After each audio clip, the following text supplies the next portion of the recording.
Get going.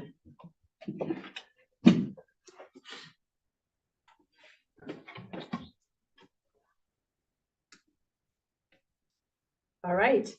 Good evening. Welcome to the board meeting of the Isla Vista Community Services District.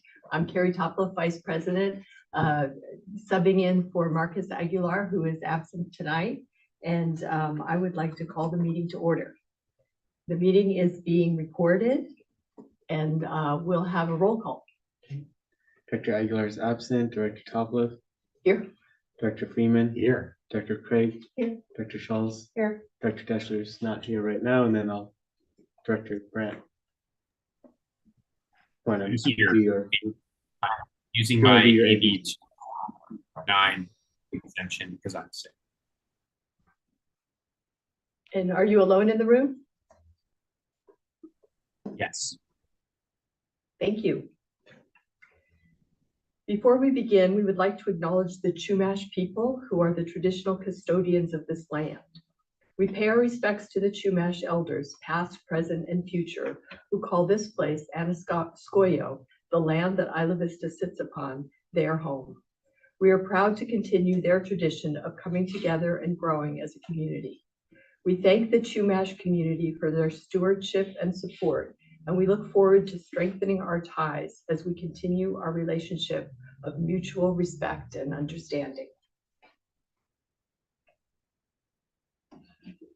With that, I would like to move along to the consent agenda. Was there a roll call? We already did We that. do have to. Did I say yes? You did. You did.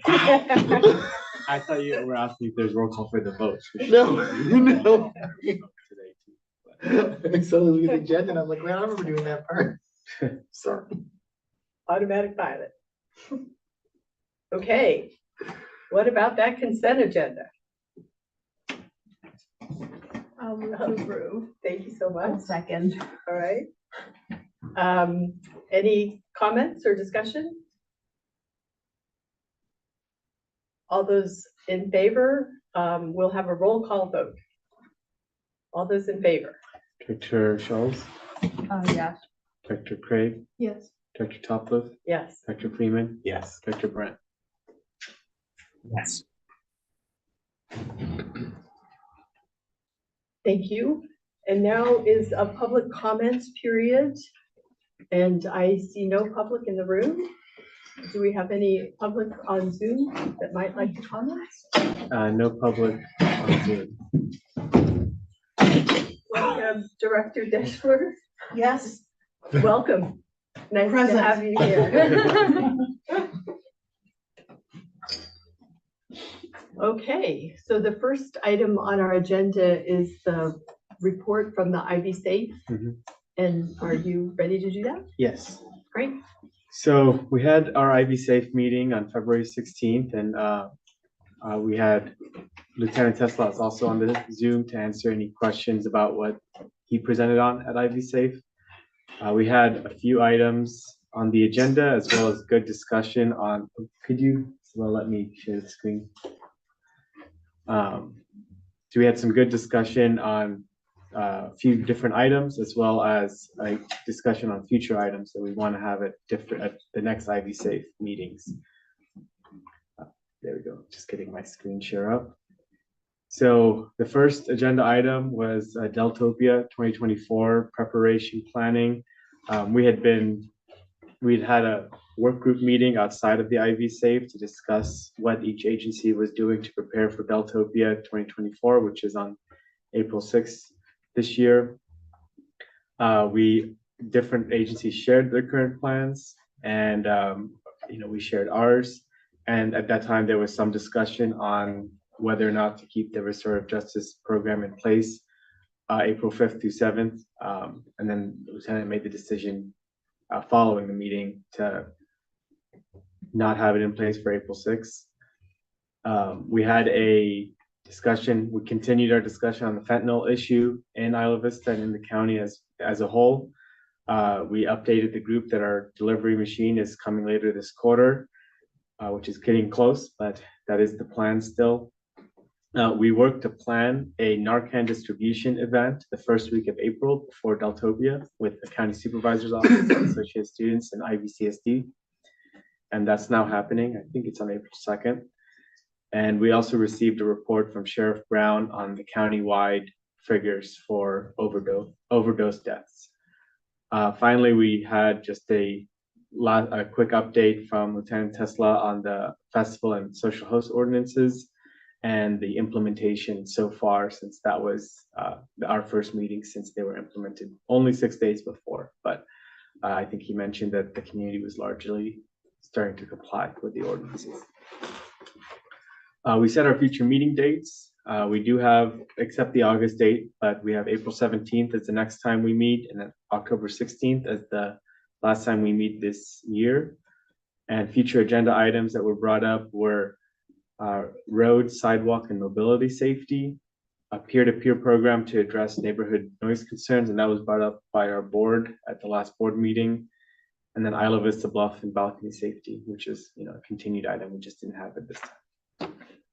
So that is the report out from IV Safe, and want to thank any of our board members who were there, or Lieutenant Tesla, if you want to share anything additional from the IV Safe meeting. I'll let I the don't have- board go first. Yeah, I don't have much to add. I felt like conversations were largely positive, which was good. I will say I was disappointed to hear about the suspension of restorative justice for the day of Deltopia. And I attended a town hall put on by EVPLA about that issue as well. Director Freeman, did you have something you want to say? Two things. First, are we done with the screen sharing? Oh, yes. I'm really curious to know, as somebody who is both unhappy with the restorative justice program being dismantled for that day, as well as though honestly having been someone unhappy with how the restorative justice program operated before. So it's I'm curious how the discussions really ended up going, like what parties might have had thoughts in what various directions, like if there's some kind of report on what happened at this meeting when that was discussed. Well, the thing that I think I was most frustrated with is that there was no discussion around this issue, and that it was brought up kind of near the end of the presentation that it was a possibility that restorative justice might be suspended, and then we just moved on from there. And that was it. I think there was some statements by AS and Margaret, the Vice Chancellor, in support of keeping it, but that's it. And I think the property owner of Fly Alive mentioned it as well. And Jonathan, you made the statement that we were seeing compliance with the social host ordinance, and I'm just wondering what that looks like. I think Lieutenant Tesla can answer that better, but that's the comment he made. And then you might also want to talk about the suspension of the restorative justice program. Thank you for being here this evening. Yeah, good evening, everybody. Can you hear everything? Because you're online and I'm on the table and I can barely hear. So can you hear everything? Because maybe it's just me. I can hear all of you clearly. I'm having some audio issues, so I don't know if you can hear me, but I can hear you just fine. You can hear me? Jonathan, can you hear me? Of course, everyone else, I think Spencer and I are the only ones who didn't freeze. We're the only ones not in the room, I guess. But Jamie too. There you are. Are we catching up? All right, we all froze for a second, but I think we're back. Jonathan, can you hear me? Yes, we can hear you. Okay. We're good. So I don't want to cut off any other directors if they were waiting to speak. No, I think We're good. Dr. Popoff turned it over to you. Okay. So a couple different questions. I'll try to make sure I tackle all of them, but please come back to me if I skip something on accident. I'll start with the hot topic of the day, which is suspension of the restorative justice program for the 24 hours of Saturday, April 6th. There were plenty of discussions that happened in advance. They weren't brought out into the public like a town hall setting, but they were involving associated students and UCSB's Student Affairs Office, We notified them months ago that this was something we were considering and thinking about. It was part of our potential strategy for the event. And it wasn't until after the most recent Ivy Safe meeting where we convened with fire and with our resources and looking historically at what Deltopia has been and made the decision to suspend it just for the 24 hours of Saturday from 6 a.m. Saturday to 6 p.m. Sunday, not the entire weekend. Part of that is to really drive home the point that this is directed at Deltopia and not just any given Saturday or Friday night or Sunday afternoon in Isla Vista. It really is intended to help us discourage people from participating in this unsanctioned event in general. So there was a lot of conversations leading up to this. It was a very deliberate and I think methodical process. It was just not the kind of thing that we brought to a town hall style event because I think based on Associated Students' interactions with us and their engagement in this, we felt comfortable knowing what the general temperature of the community was on this and the different and disparate groups that were potentially affected by this. And then in terms of, Ivy Safe and the new ordinances, Director Topol, if you were asking about compliance, what that typically looks like, we've seen a dramatic decrease in paid parties and in the large scale 250 plus people parties. So we're seeing that the ordinance is doing exactly what we hoped it would, and we're getting voluntary compliance from a lot of people. We are still have, as we expected, people who are trying to skirt the ordinance, get creative with some of the language of what they charge, etc. And we're addressing those things. And we're still in our moment where we're still treating this as an educational opportunity for the public before we're doing any sort of enforcement on it. To date, even though we've shut down some parties, we have had to educate a lot of people. I've done a town hall directly with a lot of the promoters and the DJs that are directly affected by this event and the fraternities and sororities. That was sponsored by CSD. So thank you for that, because that was huge. We've done a lot of outreach. We've done a ton of media interviews. And so we're still in that education phase where we're trying to make sure that people know that this is now the law. And it's only in the next couple of weeks where we'll start actually doing any sort of enforcement on it. And then by Deltopia, we will have, I won't say a zero tolerance policy because I don't like that kind of hard stance on that. But it will be something that we are enforcing actively that day and then moving forward. The kind of known players in this space have all been made aware of these legal issues now.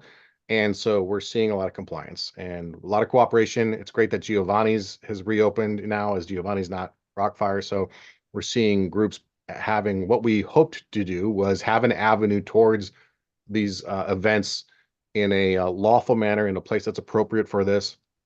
I know that IVRPD is looking at a large permit for an event that would go into the parks on one of these kinds of things that would typically probably be unpermitted otherwise.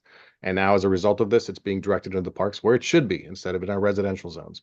So I'm very enthusiastic about the future of this and very pleased with the public's response so far. And could I just ask you what some of the thought processes were that went into the decision to suspend the restorative justice for that day? Sure. So the first two conditions of being eligible for restorative justice are that you are cooperative with law enforcement and you're compliant. Okay, so nothing can happen. You're not eligible for RJ if those two things are not met. It's our position that this has become such a medical emergency and such a drain on resources county-wide at this point that participation in this unsanctioned event is inherently uncooperative and non-compliant with law enforcement and the needs of our emergency medical services. It is a small step up in increasement. It is not significant in any way, but it does present people who receive a citation that weekend, or specifically those 24 hours, to have some interaction with the criminal justice system. And realistically, that interaction is going to look like going to traffic court, and similar to if someone had run a red light, and they will be able to explain to a judge why they are guilty or not guilty or any mitigating circumstances they might have. And then the judge will determine guilt or innocence related to the citation. and has wide authority to reduce sentences, reduce fines, offer community service in lieu of a fine. And we feel like it's an appropriate direction of the infractions that we see out here to help us mitigate and stamp down the things that later in the day become serious medical issues. So if someone receives a minor in possession of alcohol ticket at 10 a.m., we know that on an event like Deltopia, that event snowballs, that person's activity snowballs throughout the day, and they become a medical emergency closer to 4 o'clock in the afternoon. And if we can dissuade people in any way from ending up in a situation where they're facing, serious bodily injury, death, or hospital transportation, then we feel like that's what we need to be doing. Thank you. Any other comments or questions? Director Freeman. I guess part of the thing for me is that when you have the general argument that we're trying to prevent something from happening, and therefore we want to have whatever punishment, preferably the greatest deterrent that we can have for it. I guess I hear this thought process, and I did hear you say that the difference for you is that dealing with Deltopia is inherently uncooperative. But I guess the issue that I'm having is that it doesn't really feel like your argument is specific to Deltopia. It's this idea that this thing that's happening that's bad is occurring is something that you don't want to have happen. Therefore, you want to have this actual consequences and punishment, and you don't think it's that bad because the person is going to go before the traffic court and the judge has a lot of leniency and be able to do things like that. That applies all the time.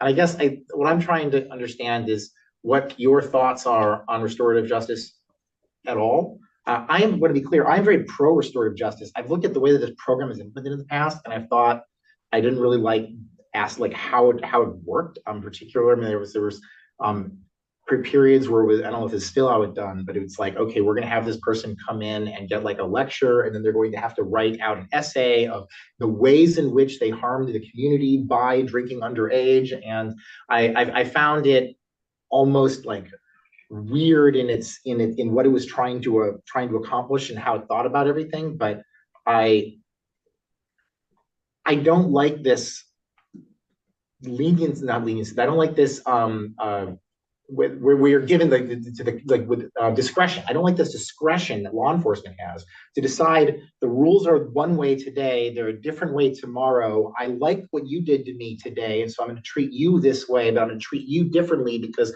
I don't think that you are cooperating with me today. And I'm just like, and it's just, there's just so much discretion here that it just feels arbitrary and up to how you perceive the person. And I guess what are your thoughts on restorative justice? Do you like the idea? Do you think there's a change you could make to this program if you were the DA and you had the ability to make a change to it that would make you enthusiastically on board with it, and that you would love to then have it running all the time, including during Deltopia? Like what can happen here? So there's a lot to unpack in that question. And so I want to clarify one thing. This restorative justice program is our program. It's not the district attorney's program.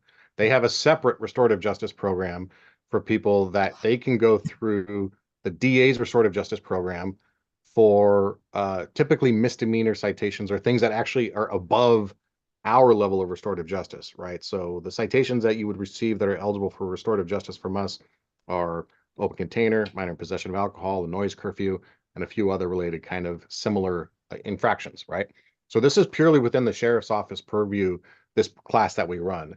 To your point about writing essays and such, we continually evolve the program. That is not something we do now. It was part of the curriculum earlier on, but we are constantly looking at ways that we can update and modernize the program and the curriculum. For example, about a year and a half ago, we added Narcan training to the class to make sure that everybody who left our RJ class received a dose of Narcan and knowledge on how to use it. And that was one of the first things I implemented when I got to IV. I'm a huge fan of RJ on any general given night, but I will sound like a broken record repeating to your board and every other board that I go in front of that Deltopia is such a unique event, such a dangerous medical emergency event, that we need to do whatever we can to support people being safe. And one of those things is potentially discouraging people from participating just because they might receive a citation that they have to go to court. I bring up that it's traffic court because I don't want it to be out there as this idea that we're the big bad scary going to arrest everybody and send them off to jail, because that's not the truth either. But we want to impress upon people that there's a serious consequence to participating to the degree that we've seen. And I'm really trying to help people understand that this is really, as I know I sound like a broken record, like I just said, a medical event that is supported by law enforcement. This is not a law enforcement event that has medical calls to it. And so just before we jumped on, I reached out to some friends who are in charge of the Rose Bowl and Pasadena PD. So, you know, on a weekly basis, they're doing huge, large events at the Rose Bowl, concerts, football games, etc. Right? And they ballparked it for me because I was calling last minute because I just had this idea. But they ballparked for me that for 50,000 people on a 50,000 person event, they're going to have about 100 to 200 medical calls and at least 20 transports, more if the weather's nice and more if people have been drinking. And our little Deltopia event of 15,000 people almost comes to that. You know, so we're dealing with a very condensed event where there's a ton of alcohol overuse, there's drug overuse, there's all sorts of other issues that are related that are medical events that then we as a sheriff's department have to address and assist our EMS personnel with in dealing with. And I don't know if I said it yet, but I'm a huge fan of the RJ system and I believe in it. And I think it's an excellent way for us to communicate with the public. However, we also see that people, as you noted, make suggestions or allegations that it's instituted separately, or it's on a per person basis based on discretion. And that's largely true because it's largely based on the deputy's observations and interactions with the person at the time.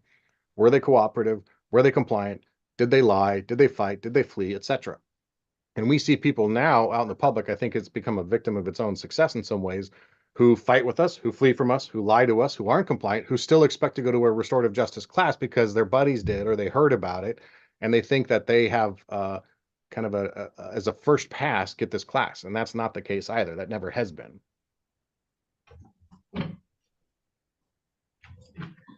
Thank you very much for your thoughts. I will not belabor this with a protracted debate on law enforcement. And for what it's worth, I'm not really prepared to have right now anyway, but I'm really glad to hear your thoughts on this. Spencer. I had a question for Chief Yao, if he's in the audience. I can't really see online if he is. No. Got it. Okay.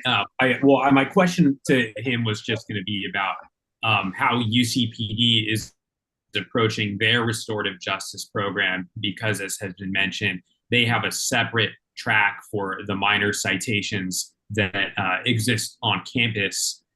And so I don't know if there's anyone that's knowledgeable that can just answer if they are keeping theirs in place. So for events that happen on campus, they will keep their RJ program in place, but they are in their support role of us in Isla Vista, and they operate under sheriff's directions when they're in Isla Vista to that degree. There will not be RJ offered in Isla Vista. So I guess my question for you, Lieutenant, is there a reason why you are breaking with them and the standard practice to eliminate this? I mean, it just, to me seems a little odd based on what you stated about how there's been so much community engagement. It sounds like it's all been negative and they received that in a different way than you did. There's definitely different policing philosophies between us and UCPD. However, we notified them of this decision and had conversations with them long in advance of it. I think that this break, like I've already mentioned, is an attempt to get the word out that we are discouraging participation in this event. And I'm doing community meetings like the EVPLA's town hall last week, this meeting right now, all the probably dozen interviews I've done over the last 2 weeks to try and get the word out about this, to try and explain it to people and make sure they understand the why behind it.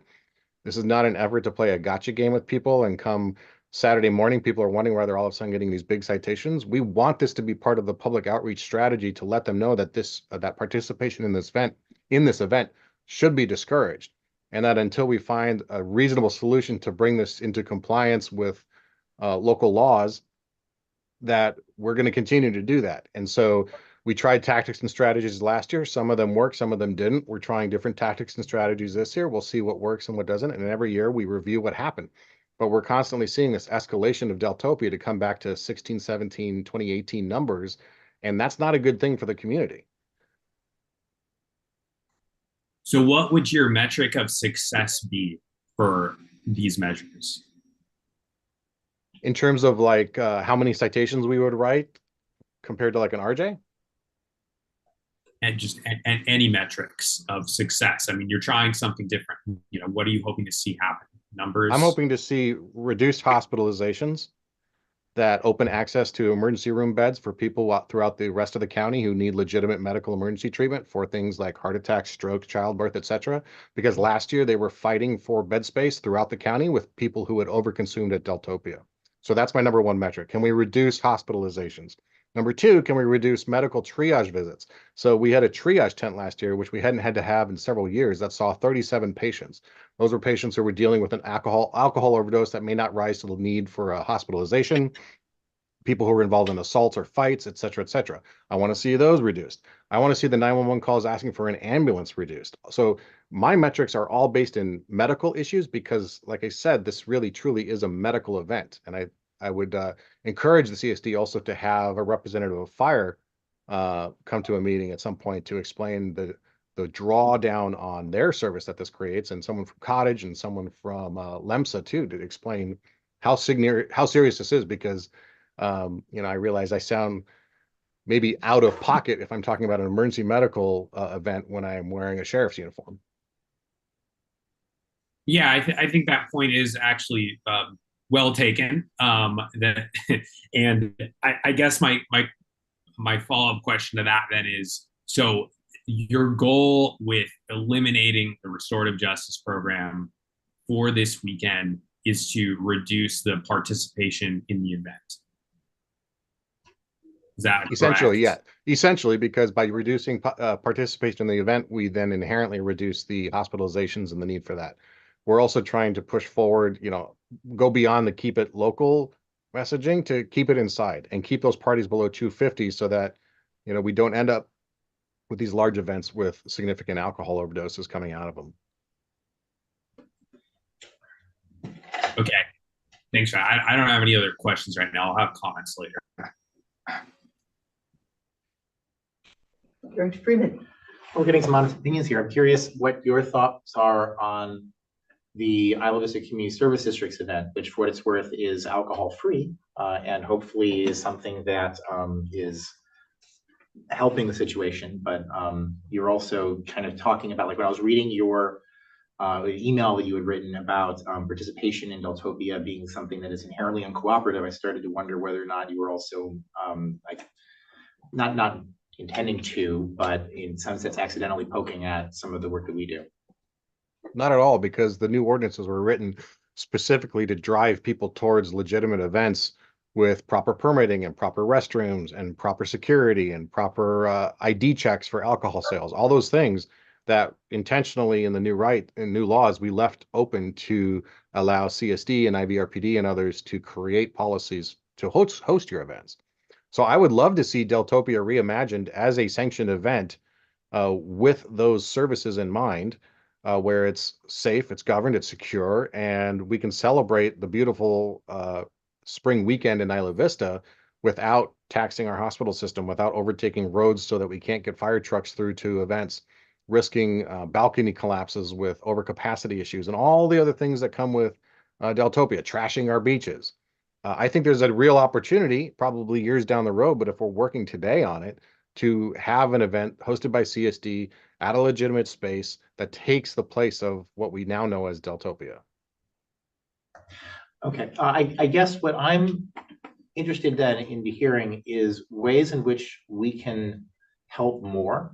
I guess the thing that I'm wondering, and I don't think you're necessarily doing this, but when I hear that we don't like Deltopia, we don't want participation in Deltopia, but at the same time, I feel like I think that there's a lot that good that can happen from an organized Deltopia. And for what it's worth, for anyone, nitpicking positions I've had in the past, I'm not necessarily talking about like the whether or not we should specifically do it, but I'm very excited about the idea of somebody doing sanctioned Deltopia. And so when there's the idea of like trying to make it so that we think of like participation in quote Deltopia unquote as being in some sense inherently problematic, I'm wondering if there's some kind of mental separation that we can have, or is there some wording that we should be using in order to make certain that there's like the idea of like unsanctioned Deltopia, but sanctioned Deltopia is great. If you want to participate in the sanctioned events downtown, go for it. We don't call our events Deltopia, We're Spring That's fair. Festival. or Spring Festival. That's fair. I mean, that's the distinction right there. Okay, that's fair. I keep the idea of co-opting Deltopia. I guess I'm still sitting in the dream of being able to like co-opt the event and then like make it so that when people think of Deltopia, they think of the sanctioned event and then they don't even do the unsanctioned event. And maybe I'm just like lost in I think we just need to kill Deltopia and call it Spring Event, Okay. Spring Festival. Thank you That's for my idea. thank you for avoiding even like needing to waste Tesla's time on this. Okay, All right. any other comments? I just wanted to make a comment / question is that Spencer said that restorative justice was suspended for the weekend. My understanding is it's 24 hours. Is that correct? Correct. Yeah, we had considered the whole weekend, but I think you hadn't come in yet. Yeah, we were very methodical or deliberate in choosing just the 24 hours from Saturday 6 a.m. to Sunday 6 p.m. to target that event specifically, and not to drag in the Friday night before, which is, though a busy night for us typically, is not part of the actual Deltopia event, and we didn't want to we didn't want that to expand, and so we really were trying to make this a pointed message to just the 24 hours. But 6 a.m. one day to 6 p.m. the next day is 30 hours. No, sorry, 6 a.m. Saturday to 6 a.m. Sunday morning. Okay. And Spencer, you indicated that you had another comment you wanted to make? Yeah, just, in general, the item that we're considering right now is the debrief out of Isla Vista Safe. And this discussion definitely gives me pause, just because the goal of Isla Vista Safe is to coordinate public safety efforts between these different public agencies. And I think it's pretty clear that, at least in this instance, we have not served that purpose, seeing as that we've got different approaches coming from law enforcement agencies. And I really worry about the direction that we're in. I look at the statistics from 2014, and I look at the lead up to 2014 when there was a riot on our streets, and I see similarities in the approach of really trying to have law enforcement bite off more than they can chew, to try to have an enforcement first mentality out of the assumption that that will reduce participation in the event. And what we find, the experience in 2014, is that by doing so, we don't decrease participation in the event. We just put a lot of people on the streets, which is very antithetical to our goals of trying to reduce, emergency response times when it comes to the medical calls. So I'm worried about the direction that we're headed. It's clear that the sheriff's office has made their decision.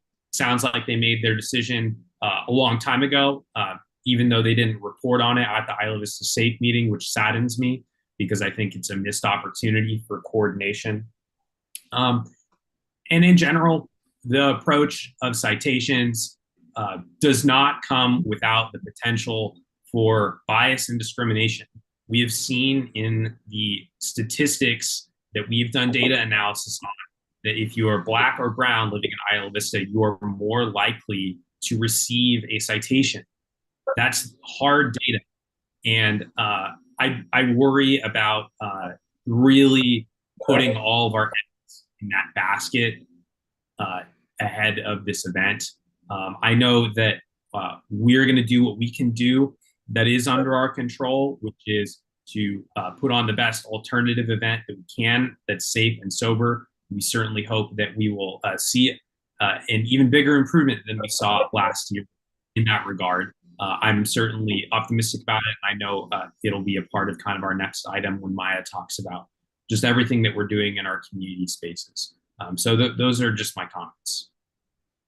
Director Brandt, do you have any indication of where I could find that information on the biased policing in Isla Vista? Because I've never seen that or heard that, and I'm not aware of it. And I'd be interested to see if it's statistical and peer reviewed. I'd love to, dig into it and find out what's going on.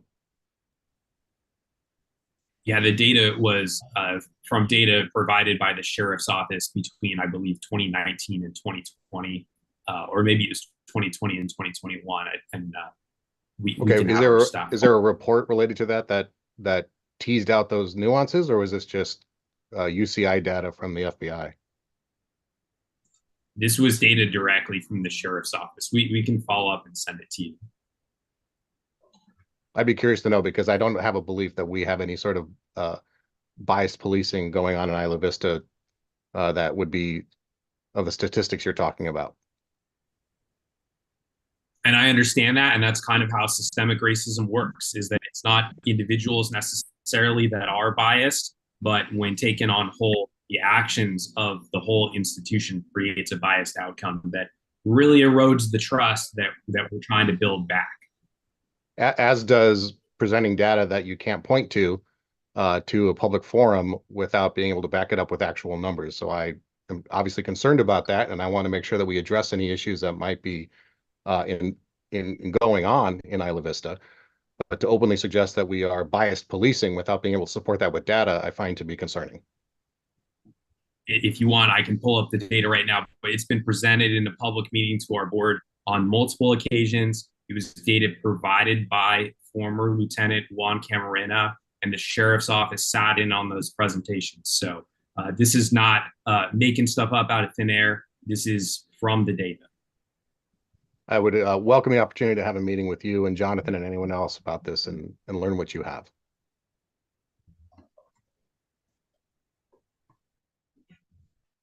Thank you. More comments? Are we in the Schultz. comment phase or in the question phase? I'm just trying to understand what phase we're in. We're in the comment phase. We're on the comment? Yeah. Okay. I just want to say that removing restorative justice makes me very, very nervous. It feels that there's a statement being made here that's focusing on punishing people before they've done anything. And the lieutenant makes very, very good points. And by no means am I stating that I'm not pro getting people medical attention that they need, but I'm not sure that the change of removing the restorative justice program is going to make the impact that we're hoping it's going to. I'm concerned that this is going to, the impacts that's going to occur from this is just going to be that people are upset instead of better access to medical emergencies or any impact in discouraging any participation. And as Director Freeman just said, the fact that this was done with little notice and it's directly impacting the residents of IV, when there have been so many discussions about how we're more worried about non-IV residents participating, makes it seem very concerning to me in the way that this particular change has been made. And I feel that that's something that needs to be addressed.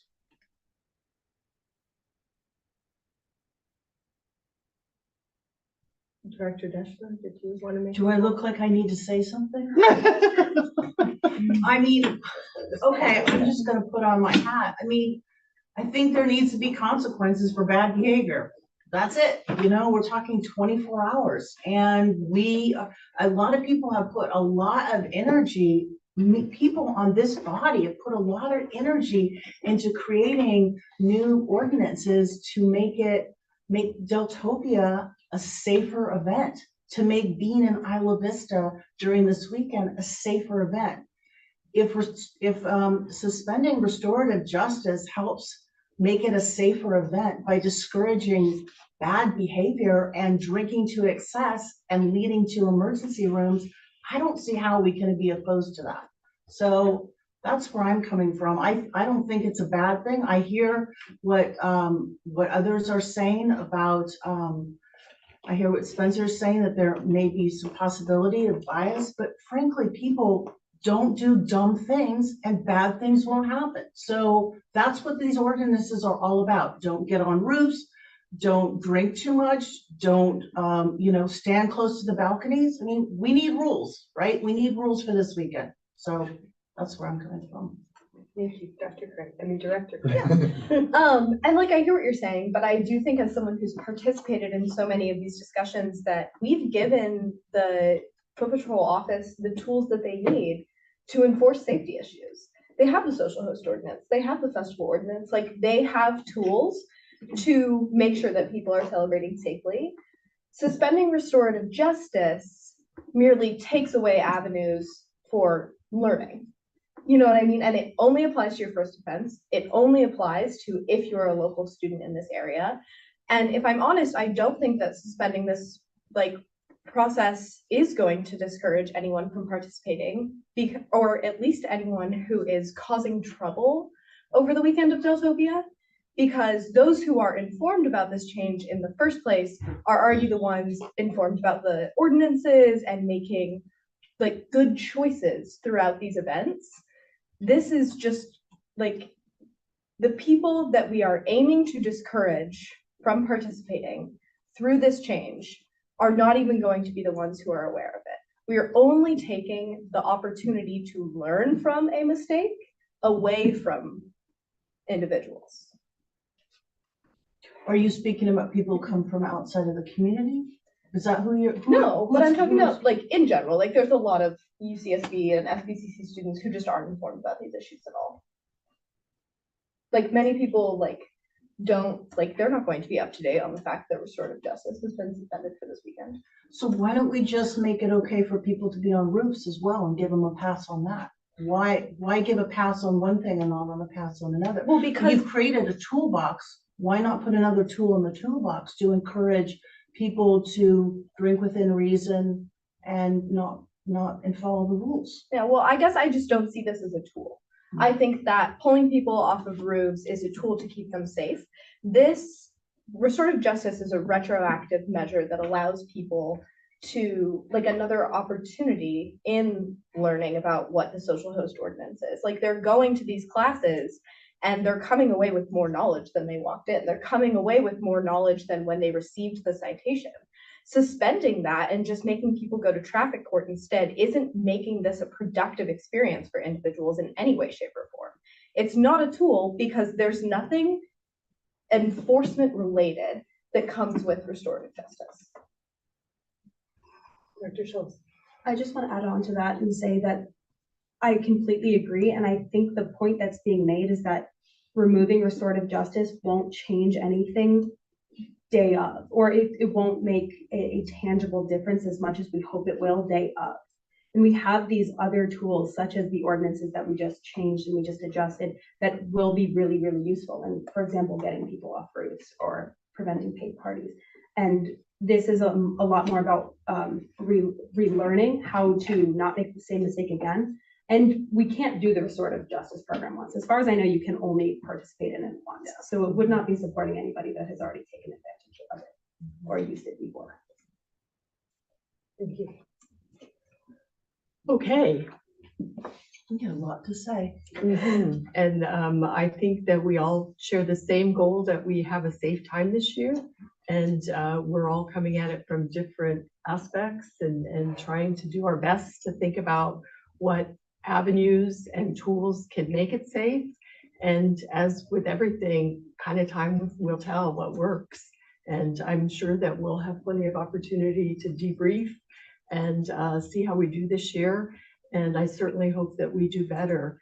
And if not, that we come up with some more good ideas for next year. So thank you. I just want to add one more comment, and that is that I know that our Vice Chancellor for Student Affairs is concerned about this, and I think has expressed her concerns to you, Lieutenant Tesla. Okay. All right. Well, thank you very much for the report. Thank you for appearing with us. And I'm going to jump around on the agenda a little bit and go to item 4.4, which is our resolution to commend Woodstocks. We have Karen Smith, who serves as an assistant manager at Woodstocks, is here. So awesome. Welcome. Thank you. It is very interesting to hear about that too, about Deltopia and all that. So Yeah, thank you guys for supporting and trying to make Deltopia better too, so. Yeah, thank you guys.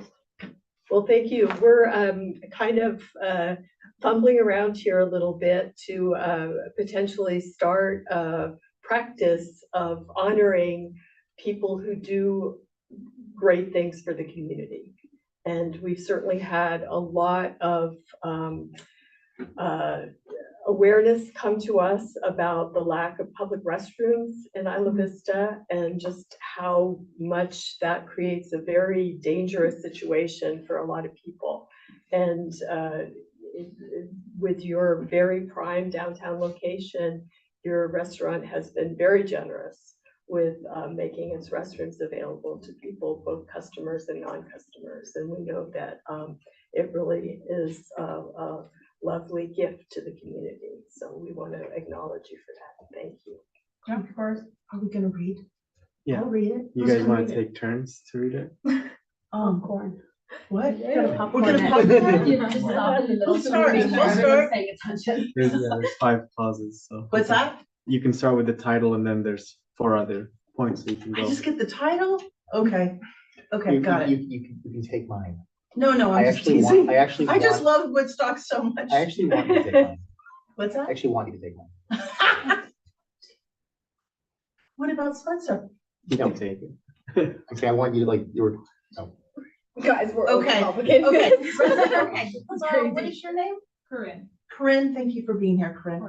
Resolution number 24-6, resolution of the Board of Directors. Oh, Lord, I already screwed this up. Let me start again. Resolution of the Board of Directors of the Isla Vista Community Services District commending Woodstock's Pizza.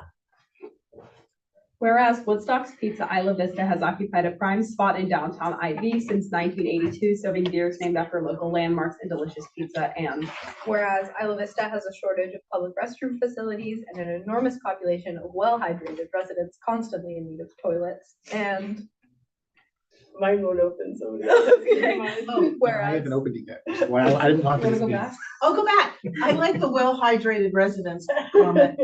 Whereas Woodstocks, under the direction of General Manager Brian Mathewson, has been extremely generous in making its clean and well-stocked facilities available to both customers and non-customers.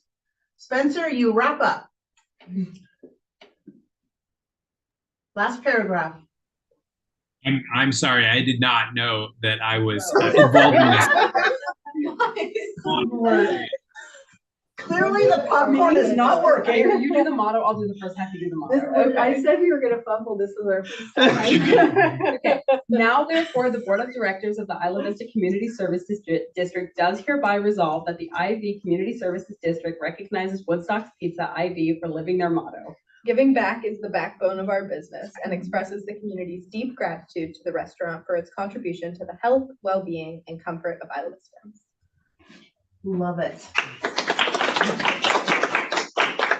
I hope we're gonna give them a little, We will. nice little thing. We'll get one done. Yeah, we don't have that yet either. You want to You're a take a guinea picture? pig. Pardon Well, me? it You was a wanna take a nice picture? break from Sure. work. So, it's nice to sit down and. Would you like to have your Yay. picture taken with us? Sure, that's up to Oh, you guys. that's adorbs. Hey, come on in the middle. Oh, Do we all go to the TV by Spencer? yes. we Yeah. have to have Spencer in there. Does someone can stand in front of it? You can go stand up there by the TV. Okay. Oh, we're so. I think we're actually. Make sure you Did you smile. write that, John? Fine. The well-hydrated Karen, residents. Just technically, should we vote on this Gosh, first? that's so funny. That was really funny. To commemorate it. For How we do? We have to make sure we don't block You Spencer. have to, oh. Wait, he's on oh no, phone. we Uh-oh. found Spencer. Oh, no. Oh, it's this thing. Something happened. My back. Is it? No. It's just the TV that's off. Oh, It's, uh-oh. it's turning back on. Okay. Someone has to put their arm around the TV. Yeah, there we go. We're nice and No inviting. Spencer though. No signal. This is even better. We can Photoshop him in.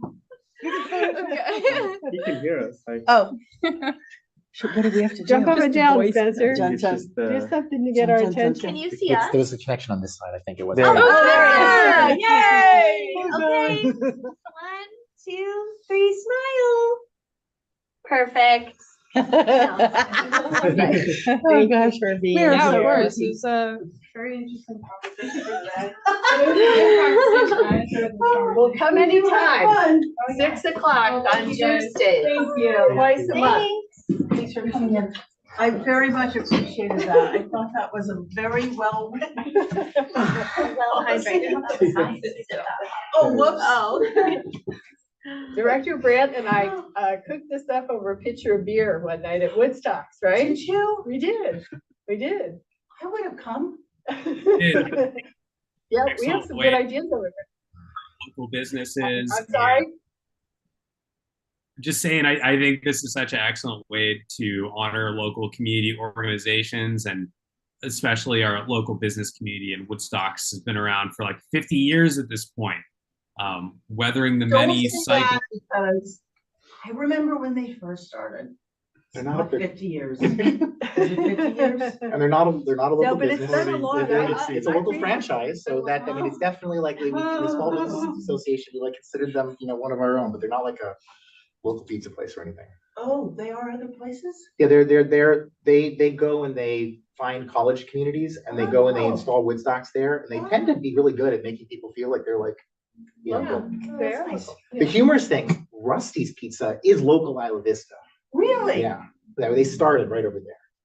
Okay, I'm gonna move things along. Okay. We're getting in the weeds, and we are gonna spend a little time talking about what a accommodation program might look like for us. But in the meantime, I would like to go to 4.2 on the agenda, Oh, which we need a is. motion We have to still. pass. We technically haven't passed this thing. I told you I was gonna need I'm some up for help tonight. approval. Okay, so does someone want to move for approval of this I did. accommodation that we just gave? I'm totally backwards in I order. move for approval. Okay, second. Deschler and Scholes. Yeah. I need a roll call vote. Director Freeman, I'm gonna go with You. yes. Director Schulz, Yes. Director Craig, Yes. Director Topliff, Yes. Director Brandt. What about Director Deschler? I was gonna, you're Oh. next. You're just later because you were absent at the beginning, Oh, so got it. the names ended up, Okay. and then Director Deschler. Okay. Did he say something? I thought I heard him say yes. Yes, sorry, I started going. Okay, Yes, for me too. the motion passes. 6001, right? Yes. Oh, Good job. I can do the math. I can do the math. All right, so now we have put that item to bed. And we can move on to item 4.2, which is the Community Spaces Annual Report.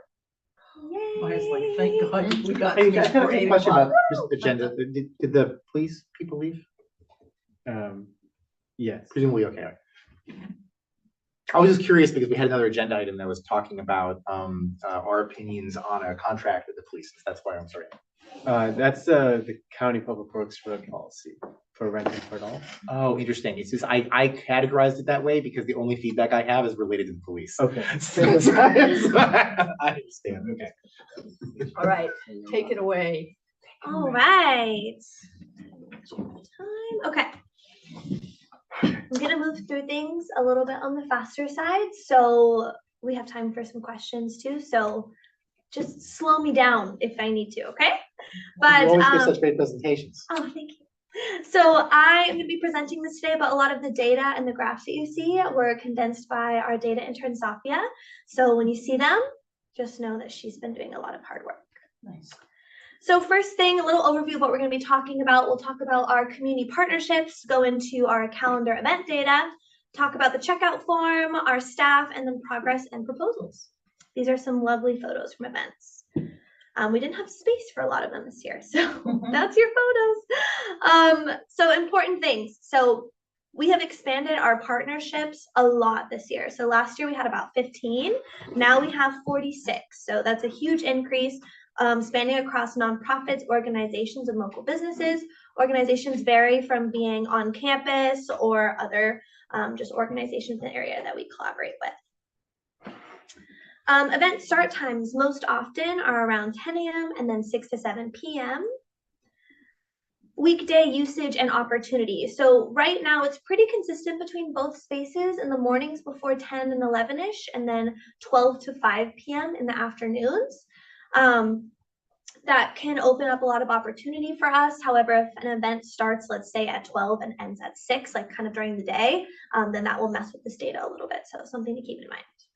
Same thing to keep in mind during the weekend. So it kind of seems like the community center has low availability from 5 p.m. onwards. However, we know that a lot of reservations start around 5 p.m. And so this is strictly based on start time. So important to keep that in mind. But the community room is utilized most of the day, actually, which is really nice on the weekends. Moving on to average event length, pretty consistent among both spaces and for repeating and non-repeating events as about 3 hours. A little bit of variation there, which I've listed, but overall about 3 hours. This is what I am most excited to share, is that we've had a huge increase in our community room and community center events throughout the past 3 years.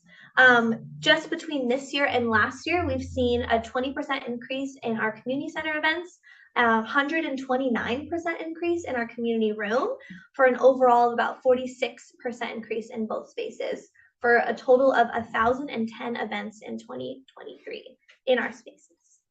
Great. Most, if not all of our events are pretty much the open community events. However, in the community room, as we are now, we do see more closed events and meetings and things like that.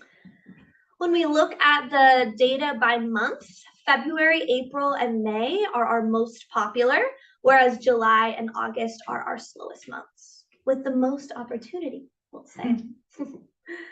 Like I said earlier, this is kind of referring to not only the community center and community room, but this is looking at all of the calendar data.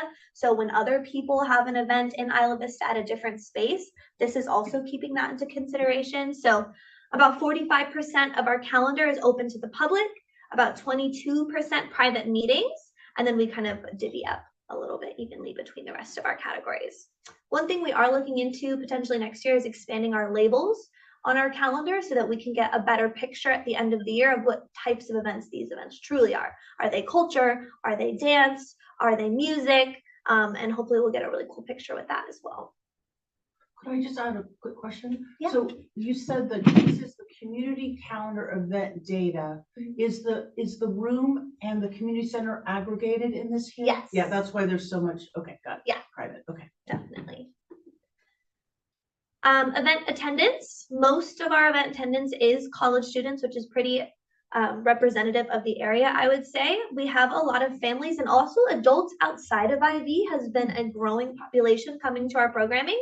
This can be explained by a couple things, I think. I know a lot of families have been displaced out of Isla Vista, but are still coming here for different programming. So that could be one thing, but we also have heard people commuting from Goleta or Santa Barbara to access some of our services here. The homeless population being the least that we serve as of right now. And over the entire people that we have reported on, we see about 4,000 people, which is pretty consistent with what we saw last year in terms of attendance. Most of our events are medium intensity. So that means that there's about 10 to 20 people involved. High intensity is anything over that, and then low intensity is anything less than. So medium intensity, most often high intensity is probably the least frequent because they're the biggest events. Moving forward to what people are saying about us and the feedback that we're getting. Sophia made this really great word map of all of the different feedback we've gotten. You can see that people are feeling thankful. A lot of people enjoy the space. Lockbox is also a pretty big one on there, which I'll talk about. It's the bane of our existence sometimes, but it's just a piece of technology and problems do happen. Problems happen.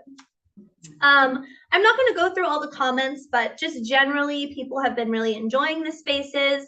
We've gotten good feedback on their interactions with Leslie. And yeah, look at all these emojis, nice and happy. Checkout data, like more of the negative side, I think focus on lockbox issues has always been a big thing. One of them even said that it's weathered and was hard to close, so might need to get a new lockbox for the community center. We've got people who will like have reservation conflicts, like one person thought they had an event, comes to an event, it's another event.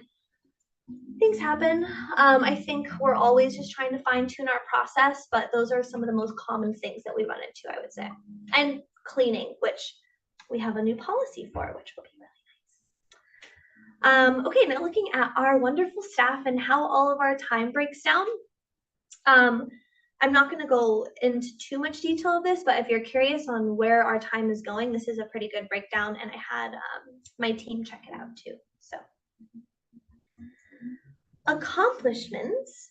I'm going to start off by letting each of my staff give one quick little accomplishment because they're on the call today and they've been doing a lot of really hard work. And then I'll roughly go over everything else. So I'll start with first our community spaces intern, Molly. Do you want to share your accomplishment? Yes, I would love to. Hi guys, thank you for listening to us today. I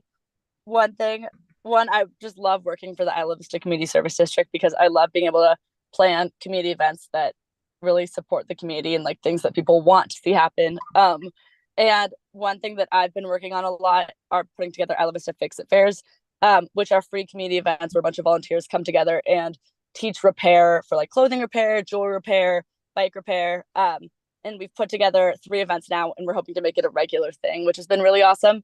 And it's just an incredible event where you see all of our like people that live in Isla Vista come together and kind of help each other and divert waste from landfills and just support a more sustainable Isla Vista. Yeah. Thank you, Molly.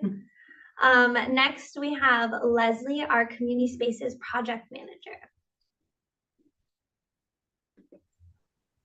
Hi, I'm Leslie. So I'm the Community Spaces Project Manager, and over the past year as a Community Spaces Project Manager, I adeptly managed a 20% increase in event reservations at the community center and a 129% surge in community room reservations. My efforts were focused on optimizing scheduling processes to meet the diverse needs of our community stakeholders efficiently.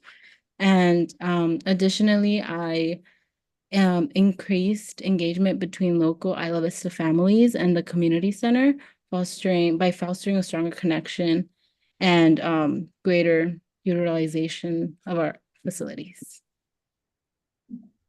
Thank you so much, Leslie.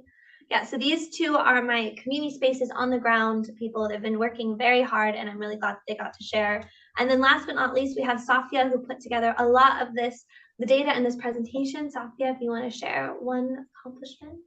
Of course. Hi, I'm Safia. I've been working as the data intern at the Isla Vista Community Spaces District since April of last year. So 2 of my accomplishments that I'm really proud of that I've completed during my time here is that around June of last year, during the end of spring quarter in 2023, I planned and executed a end of year merchant fair for local Isla Vista based businesses that had over 20 vendors and over 100 attendees.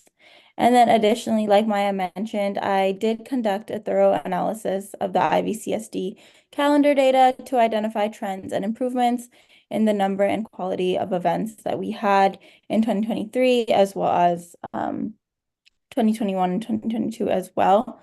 And so, yes, a lot of the visualizations that you're seeing in this presentation today were made by me. So definitely let me know if there's any room for improvement or anything you would like to see in the future, because I would love to implement that as well. Thank you. Thank you, Safia. So yeah, great, incredible team. Glad that they got to share a little bit so you can meet them over Zoom. Other than that, just kind of keeping it pretty broad, we launched over 5 new reoccurring programs and sustained 4 existing ones. I already talked about our partnerships and some of our programming. As you know, we've done some new policies, physical space improvements over this past year. And we executed an average of 2 events per month put on by someone on our team, aside from all of the other events going on. Other big things, we've expanded a lot of our cultural and diversity centered programming in the past year, and also our bilingual programming and engagement, which Leslie chatted a little bit about. And we've been improving class attendance, steady, slow and steady, but we have seen a really nice increase in the past year. Okay, these are all some updates from the last annual report I did and how they've kind of transferred over the past year. So Community Hub is pretty much complete. Of course, there's a couple small little things I want to do, but we're going to be opening an office hour for engagement, but the bulk of it is done. CAB tutoring program is up and running here almost every day of the week, right after school times. Community garden, if you can see the community center, they've done a really great job around the building, and we are hoping to expand this year while working with the county. After school programming, we didn't end up going forward with because of lack of budget and some of the other collaboration issues that we ran into. However, our Winter Wonderland, we've hosted 2 since I last talked with you all. One more for families and one more for students. So I think we'll continue to have that throughout the seasons. And then since we spoke last, we've had 5 art exhibitions in the community center, and that was something that we wanted to do. So read a little bit more about which ones they are. I only have one main progress and proposal that I'm going to talk about for the sake of time, because I know I'm a little bit over. But one thing that we wanted to do is transform the community center into a private rental space for weddings. And one thing that we had said is that we could hopefully make $15,000 in revenue. So far, I've done a market analysis of all the wedding venues in the area, detailing their amenities, capacity, and cost. I pitched pricing options to the policy committee for review. I've researched other websites and how to rebrand the community center to make it a desirable place. Established a target audience and marketing plan. I'm partnering with a local production company to host a wedding expo at the community center, which will essentially demo a wedding in there and then have all of the vendors there that people can sign up for on the spot. And we'll work with a photographer and drone videographer for the website. My proposal to really seal the deal on this wedding so that we can actually make it a profitable space was to be establish a marketing budget of $5,000. These costs would include purchasing a domain and separate website on Squarespace that we could make a little bit more aesthetic than our current government structure, if that's something we're interested in. Staging the community center for website content, though we are going to invite vendors to demo it themselves. A lot of times that does cost money for them to come and set everything up and take their time. And then paid ads on social media and blog posts. Once we establish our website and venue pricing, there's a lot more work to be done, and I outlined a couple other things that we hope to do as well. Other than that, quickly, upcoming projects. We're working on a farmers market collaboration project, a fairy garden project, party safety for all the week before Adeltopia. We've been doing our groove nights every Tuesday, the spring festival, which you do know a lot about, so I'm not going to talk too much about it, but happy to answer questions. Survivor and ally self-care retreat, and then a survivor education event series launching in the fall. But that's everything. I know I kind of zipped through the last part, so feel free to ask any questions, but most of all, just thank you for all of your support. And that's all for now. So I'm open to anything you might have to know, need to know. Director Freeman. I'd be interested at some point in seeing a utilization during, so you've got this great chart that shows the number of events per I don't know if it's week or month or but over time. Mm-hmm. I'm really curious about utilization of prime time of the space, and to get a feel for are we almost always booked? Is there I'm curious what our percentage utilization of the space in total is, and the number of events doesn't quite give me that, because some events are longer than other events, and then it's and maybe I'm just really curious about that. So yeah. Okay. So something how often is it booked from 5 to 8? Yeah, that's prime time. Yeah. Okay. And I'm curious, maybe for example, we're at the point where we should be starting to have the community discussion about the second community center, right? It's if we first community center is already used. So. Other questions? Me? Okay. Thank you. I always love these. I love the blue this year. It's very nice to look at. But I wanted just to shout out to, is it Safia? I just really appreciate the heavy data because it really tells an important story. And so many of our reports, they're anecdotal, maybe they're, we don't get a lot of hard data. So I just really appreciate the work that was put into that because I think it just really tells a great story. And then I wanted to, is it Molly? I just wanted to say to Molly that I have seen over in the yonder in the Goleta area, the Fix-It fairs on next door in my community, that they've gotten a lot of good press.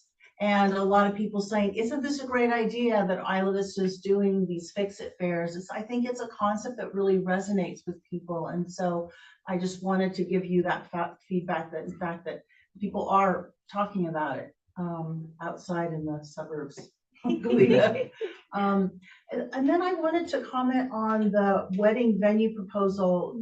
This is Santa Barbara area is obviously a really big destination for wedding venues. And I just wonder if you have explored, just throwing it out there, working with other entities that do this type of work to maybe pay something to get in their advertising instead of kind of taking it on your own. But I trust you. You have a great brain and you always have good creative ideas. So I'm sure it's something that you thought about. But I love the idea of being able to do that. And then the last comment I just wanted to make, can I give a comment? Sure. Okay. Was I remember back before you got here, there was a conversation about the community center having a board and the idea that this board would kind of give guidance and be a listening board for the running of the community center and the community room. And I remember we kind of put that aside because it was kind of like we were putting the cart before the horse. And I wonder, is there some discussion about bringing that concept back to help give support to our team in terms of the types of events and the outreach and all that, to try and make it more inclusive? Not that it's not inclusive. I'm not suggesting that. I'm just suggesting that IVCSD is taking on a lot of the work. And I just wonder, is there work that can be shared by other entities? Yeah, I mean, I think what happened was at one of our retreats, we had decided, let's not do it was community advisory board. And so I think it's a discussion we can have again on if we want to bring that back. It's already established. So it's not like we have to reestablish, we have to reappoint the positions and do that kind of thing, but it's something we can consider. But yeah, it was maybe in 2021, the board said, let's not have this go forward for now. Let's just get things done and move ahead. My thought at the time was like, let's build the program and then to see whether or not we want to have that kind of support from the community in terms of developing and identifying needs in the community. I think we're doing a really good job at that. I just wonder if that would be helpful. Thank you. Great report. Yeah, thank you so much. Any other questions or comments? Yeah, Spencer has one, his hand out. Okay, let's go to Spencer. Thanks so much. I just wanted to give my strongest compliments to you, Maya, and to your team. I think that like the best testament to someone who's performing well in their role is having a great and functional team that is also growing. And it's so clear that that's exactly what you've been able to help accomplish. And wow, so much to be proud of in terms of just the usage going up, the diversity of the different types of events that are happening. I'm really excited about how we keep on like breaking the glass ceiling and going to new heights with this program. So just hats off to you for all of your work. And my two comments are that I like Kirsten's suggestion. I think it could really help take us through another ceiling to get some participation. And I know when we did make that decision, part of what had gone into it too is that it was hard for us to get participation from groups that had previously bought in, just because we didn't really have anything to show for it. And it was a little bit cart before the horse, but now we have we have the cart, I guess, if you're continuing that metaphor. I think it's a good idea. I also like Jay's suggestion because I'm interested in how the center is being used during like that prime time as well. So for me, prime time is, going to be between 6 p.m. and 1 a.m. on Fridays and Saturdays in particular. I think that's the chance when we really have to like make the biggest difference within Isla Vista culture by bringing more bands, more things to engage young people and something fun to do. And so I guess my question, I know that between the acoustic project and between your jam session program that you've created, you've been doing a lot more with some of the Isla Vista bands. Can you talk more about that and any other future plans around that? Yeah, I'd love to chat about that. So we actually have had a huge increase in our band's participation, not only from the Groove Nights, which was kind of our introduction into the space, but ever since we held auditions for our spring festival, we had over 25 different groups sign up. And it was a 4-hour event with one band after the other playing a song. And I will say it was the first time I had ever seen so many Isla Vista musicians and bands in one place, right? Because normally there'll be one show and they have one band and you'll see them and maybe you'll pop around to others, but it was a really cool space. We saw everyone supporting each other and talking to each other and asking neat questions on how can they use this space. And so we've really been developing how we can be a better venue by engaging with them directly and asking them what they need. Like, oh, do you like this stage? Oh, what kind of sound equipment do you not already have that would be helpful for us to support you with? Or what are you looking for in a venue? A lot of it's capacity and, what kind of rules and regulations they need to follow. So I'm currently working with one of the local production companies to kind of guinea pig and walk through our process of things that we'll need to require and that they'll need to do. But I think once we establish that with this group, we'll be able to funnel bands in a way that they haven't been able to do in their residences anymore. So it's been a huge transition. And I think it's been really positive. So far, I've gotten a lot of good feedback. Awesome.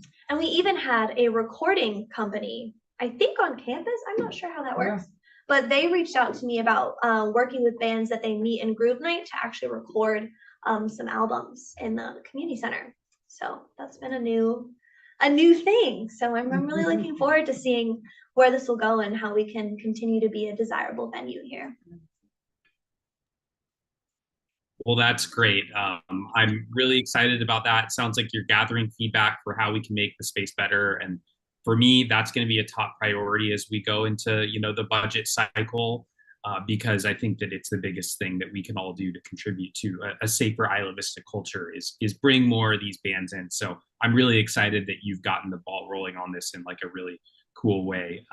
I live across the street from the community center and can hear the jam sessions going on, and dropped in on a couple of occasions. We just have so much talent in our community, and I think it's awesome that we showcase it there. I agree. Thank you. Director Desher. Yeah, two things I wanted to ask.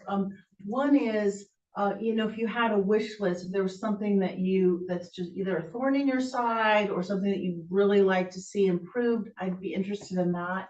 And then second of all, you alluded to the lockbox, and that was a big font, Yeah, a big size in the data, and I just wonder what that issue is. Yeah, so the lockbox is definitely the pain in my side, I would say, and Leslie's even more so now. Just because it malfunctions sometimes, and sometimes I can tell you what it is. It's raining, and it hates the rain, and I need to find an umbrella for it. Haven't found something that's worked yet. So that weathers it down a lot. Second biggest thing is honestly just people getting confused. And that is something that I don't know another system that wouldn't do that. This is a very comparatively user-friendly lockbox, but it is also digital. It does die. We have to be pretty on top of it. And so that's some of the issues that we're seeing. I wish I could give you more of like a concrete answer, but that's mainly the problem. Or the keys missing, someone took it home. We have air tags. Sometimes they work, sometimes they don't either. Technology, I'm telling you, I'm young, I should know this, but I don't. So there's the first one. And then the second thing that you mentioned is the other pain in my side. And You know, that's a really good question. The storage area has been a pain since we opened. I think just continuing to cultivate that respect for the community center and what it is and getting people to care about how they leave it. Most people do, but I think when you're running an event, there's a lot of different things going on and it can be stressful to put things back exactly how you found them. So that's always a pain because that's me and my team. We go and we're organizing everything, but we do have some new policies about that. So I think when we start to see the implementation of that, hopefully that will improve, but that's pretty much it. Everything else is really great. Yeah.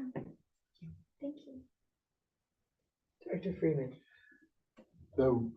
Not the front door of the community center, Mhm. but when you're standing in the community center, the rear Mhm. to the left Mhm. door is a normal door. And that normal door should be really easy to put a Oh. digital computer lock on. And then you'd be able to, wouldn't Oh. have to even have a key that somebody could take home. And Yeah, back in the beginning of the district, we were thinking about doing that here. Obviously, we weren't successful. yeah, but there's just yeah, it's issues not- with it's with these the kinds with of the doors, yeah, yeah. but that's like a normal door and then with Yeah. a backstop and so you should be really easy to just you might even be able to I can't remember if there's something weird about it might not have like a deadbolt, but I think I don't know if there's something weird about the way that the latch works, but I think it's just a matter of you could just dismantle the doorknob from it with a screwdriver and put the new one. We should talk. 'Cause that's Yeah, actually a we really could- good idea. that's And a I good like idea. that it's on the back of the building too. It's almost like your own little secret entrance as a user. Yeah, that's a good idea. Thank you. Any further comments? I'll just add one thing. Obviously things have been going really well at the community spaces.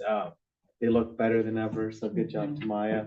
And I do want to give Leslie a shout out too, because we have so many birthday parties, like baby showers, like from Isla Vista families happening here. And that was always one of the goals, was to have that kind of utilization. So I think she's done a really good job, especially working with our Spanish speaking population to get that kind of use actually That's going. right.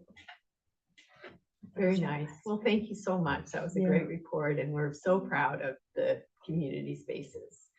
You're doing a Thank great you. job. Thank you all. I appreciate it. Very exciting. Good job, team. Good job. And I like how you did your presentation and you included them. That was very sweet. Thank you. Yeah, they work hard. I wanted you to at least put a voice to their name. Yeah. All right, that's all. Okay. Thank you. Well, we're not voting on this, so I'm going to just move us to 4.3 on the agenda, which is providing feedback on county road closure policy. So the county asked us to provide feedback, and I spoke with our president, vice president, felt that this should come to the board and not just have us come up with the feedback internally. So this is the current policy on how people can reserve Pardal when they want to have an event, which has been happening more often lately, maybe more often since COVID, when it wasn't happening much at all. But there were some concerns from some. I have to recuse myself from this item due to my employment with County Santa Barbara. Yes, sorry. So there were some concerns brought by some local business owners who weren't happy with the frequency and the process. And so the county's looking at making a potential change. And so they're asking us if we have any input on this topic. And we can condense the board discussion and write a letter in response later, but we wanted to bring it for your feedback first. And not having any particular experience with this myself, it seemed like a lot of the rules are similar to the ones we ran into just trying to do the spring festival, just in terms of getting fire involved and the sheriff and permits and so forth. I did notice though that there's a prohibition against food, and I'm wondering if you know what that's about or why that is. I think that's to not compete with the businesses who are serving gotcha. food. Yeah, and because this has been mostly the policy for as long as I've lived in IV. I think maybe there have been some changes, but this is generally what it's been. And AS is pretty adept. For example, Associated Students, they host an event on Pardal every year. That used to be like the only one that happened, but now there's maybe one a month. Can you give some color to that? What Like, kind of, one? yeah, it's like, the vendor market thing that's Okay. kind of taken over IV. Got So, it. That's where that is. there's a lot of them at Little Acorn Park, but now there's also ones that happen at Pardal. And so And between Embarcadero, Del Norte, Yeah, and Del Mar. the middle Mhm. section of Mhm. Pardal. So it's, Mhm. one vendor who knows how to navigate all these processes. They have Mhm. insurance, they know how to get Mhm. the permits.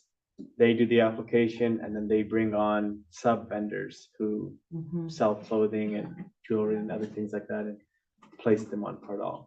So Is there a particular reason why people would want to be on Pardal rather than in the park?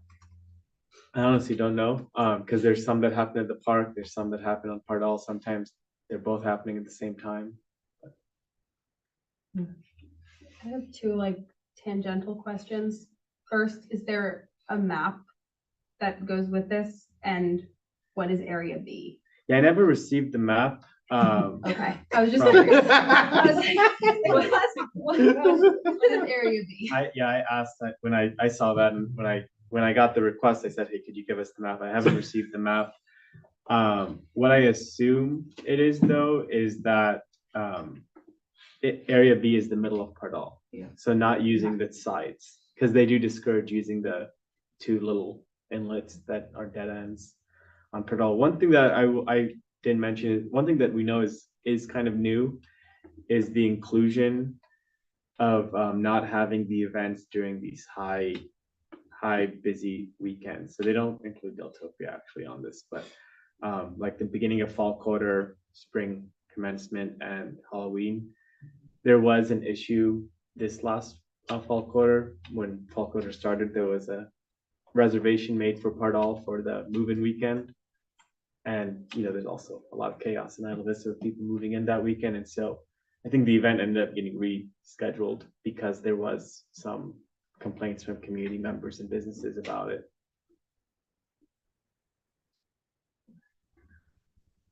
Is the 12-foot wide path what they already do on Pardal, or would that adjust anything? That's existing. Okay. Yeah. Director Frieden. So the thing that jumped out at me was that reimbursing Isla Vista Foot Patrol for law enforcement would be the responsibility of the event sponsor. And it doesn't feel like there's any cap on that. Like, it's just like after the fact, reimbursing them for whatever they chose to spend on this is up to the event sponsor. I feel like I'm very leery, if I were the person who's throwing an event, in taking on potentially uncapped liability towards the county sheriff, who likes to throw a lot of resources at things.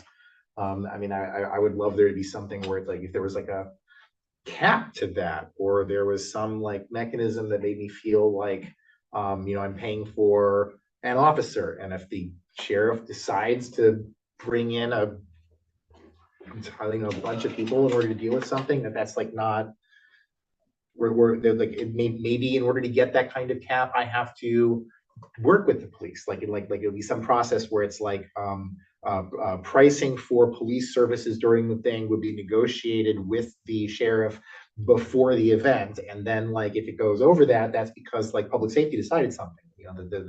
Like it's I feel like making it a open-ended reimbursement for costs that were incurred is a chilling effect on doing this.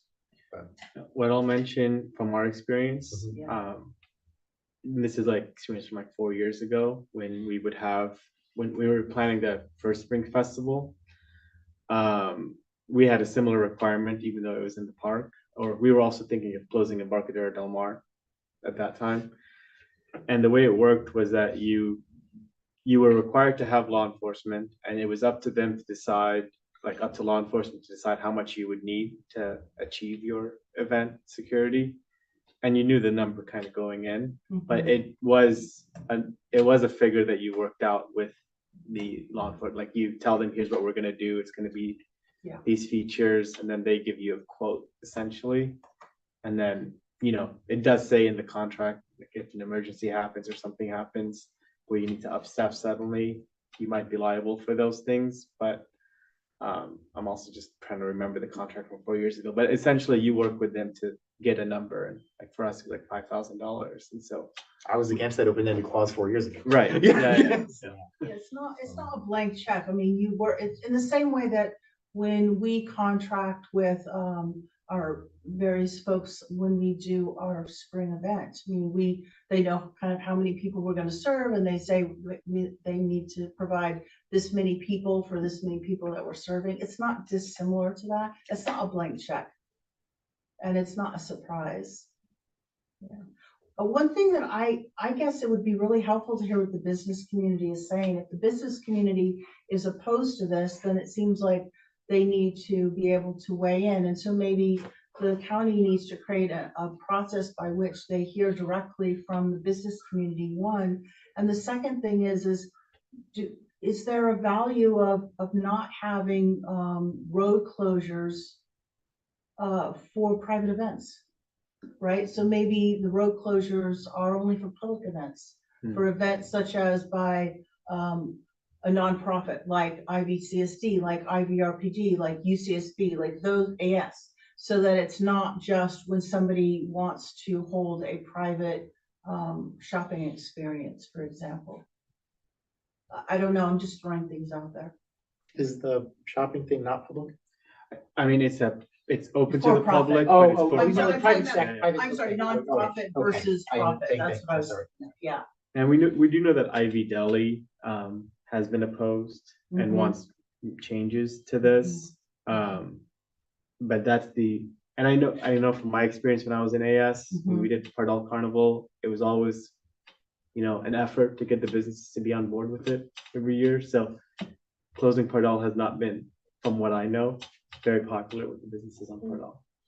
Yeah, I would recommend that we say to the County of Santa Barbara Public Works, we would like you to have a vigorous public outreach on this and open it up for public comment so that they can hear from the various folks that are opposed to this. And I guess I just wonder about just the idea of public streets being used for private enterprise. That to me just, am I thinking like you guys? Am I thinking like you, Che? Well, the humorous thing here actually is I think I'm okay with it being used for private enterprise, but they have to pay for it.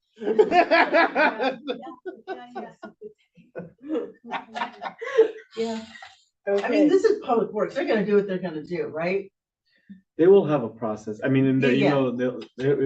they've had Yeah. different processes, but we can insist it's like robust and we can support it. I hope they're going to IVRPD as well. I imagine they are. Just solicit input. Well, didn't we kind of have to insinuate ourselves in the process because they were about to talk to the property owners, and they kind of, as a second thought maybe we'd be interested too. No, I think they were pretty proactive with asking us, we want to get your opinion on this, and if we do a process, we'd want you involved. That's what this email says. So, yeah, but they wanted to get our opinion, I think, more first. So, is that our opinion? I hate to have an opinion because this is like I just think you don't that have to have an opinion. okay, it's hard for me not to have an opinion. Well, one thing I heard is like maybe they need to pay if they're having a private event, and I don't know if that's something. I don't think there's a fee schedule, or at least it's not attached to this. So that's something we can. Well, I mean, in our community center, that's embodied in our community center, and that it's it's a nonprofit, it's part of government, and so people who are private pay more, right? So I mean, it's a concept you could extend to the public works could adopt, and that would maybe disincentivize a monthly event by people if it costs a little bit more. And then the other thing that I'm hearing is a restriction on the days where it would be eligible to be closed. And that's already in place. Yeah, it's already in there. So you think that the restrictions are adequate the way they are right now? I think this makes sense. Beginning of school, end of school, and then Halloween, which, the county wouldn't even approve it anyways, probably, but they put it in here specifically. But I mean, for Deltopia, bless you, for like days like spring, it does sound like that's also where the ordinances are trying to trend though towards too, is using areas in the commercial zone. So Right. maybe we People wouldn't downtown. want to Yeah. restrict it for that day because we're trying to move things into the commercial zone instead of. Yeah. DP. Oh, sorry, go ahead. Just out of curiosity, for the past like 2 years, do we have a list of the weekends that have been used for to like reserve the street? Because I'm just curious if it's going to overlap, especially with the Halloween, October, November sort of area, especially given that IV doesn't really do much on like the 31st or the 1st. I'm just curious. Yeah, I can ask for that. I mean, there was a time when Public Works was not opposed to closing Pardal. I mean, that was something that they kind of openly talked about. Like permanently. Mhm. It was in the Ivy master plan. Yeah. Was that where it came from? Yeah. Yeah, I knew that was, yeah, I'd heard that before. And it came up in our mobility plan. It But- didn't? Interesting. Some of the people are sometimes opposed, some of the people are opposed to both closing down Pardal to put a giant event as well as closing down Pardal to traffic. Mhm. But I think it's for mostly disjoint reasons. Mm. There's one reason just comes somewhat similar, which is the ability to get a car and to get a delivery order or something. But Yeah. but a lot of the complexity that comes from shutting down the street for the organized events ends up making it like, well, if the street is clogged with people for the event, are people going to decide to wade through that to get to Deli Mart in order to go to Yeah. Deli Mart and get Yeah. food? If the event is purchasing food, which is of course they're trying to solve here, if the event is purchasing food for everyone, even if they use a local vendor, the event essentially picks a winner and says that like this vendor is going to get all of the business from this, when normally it would be like some random, haphazardness. And people who might have already been going to Deli Mart might now end up stopping at the event, even if they weren't there for the event, and getting food from the event. And it just changes the dynamics of all of like the way that the businesses operate in ways that some of the businesses dislike. Honestly, I think some of the businesses like. And depending on how the events are structured, sometimes it's really good for everyone, but it's sufficiently confusing. And apparently there's this one event that's really ridiculous that people are having issues with, that's now leading to this like, oh, well, maybe there's some kind of policy for it. But I just don't want there to be an equation of like the people who are against closing it down for an event. I think some of those people would be perfectly happy if there just wasn't traffic on it. Like if they'd still have their business the way that it was mostly set up. But yeah. I would propose, if it hasn't been done already, that we take the initiative to reach out to all the businesses with this information and then encourage them to either follow up with us or follow up with Public Works. Taking notes. Do you feel like you have what you need? Yeah, I think I have generally good feedback, There's and if they end up actually doing the process, there'll be more opportunities. So And it's funny not having Director Brandt involved in the discussion. We miss you, Spencer. It is, isn't it? It's like the adult. We're talking about events. I just am used to hearing then Spencer talk about the events. Okay. Related to all this, I wonder, okay, maybe I shouldn't say this. Okay. Okay. No, I'll say it offline. Once I forget there's a camera. Okay, you're restraining yourself? Thank you. Sorry? Gail. You're restraining yourself? I'm censoring myself. All It doesn't right. happen often, but it's It happening does now. not. Let the minutes reflect. Okay, I'm going to move ahead then, and we are going to talk about section 4.5, district commendations program that we might. let me text Spencer.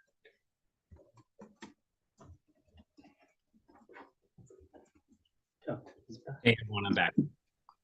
We missed you. We really did, Spencer.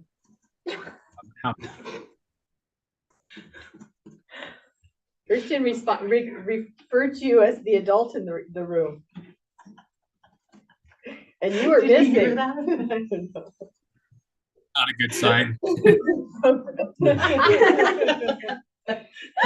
Okay, Oh, dear. so anyway, I have a long history with Santa Barbara County, and they do a lot of resolutions of commendation. And it's a very nice thing. I think it's, it's very broad in the kind of commendations that they do. And basically, it's making a proclamation about what somebody has accomplished or done. And they go to a board meeting and they get handed a piece of paper that's signed by all the supervisors that memorializes how cool they are.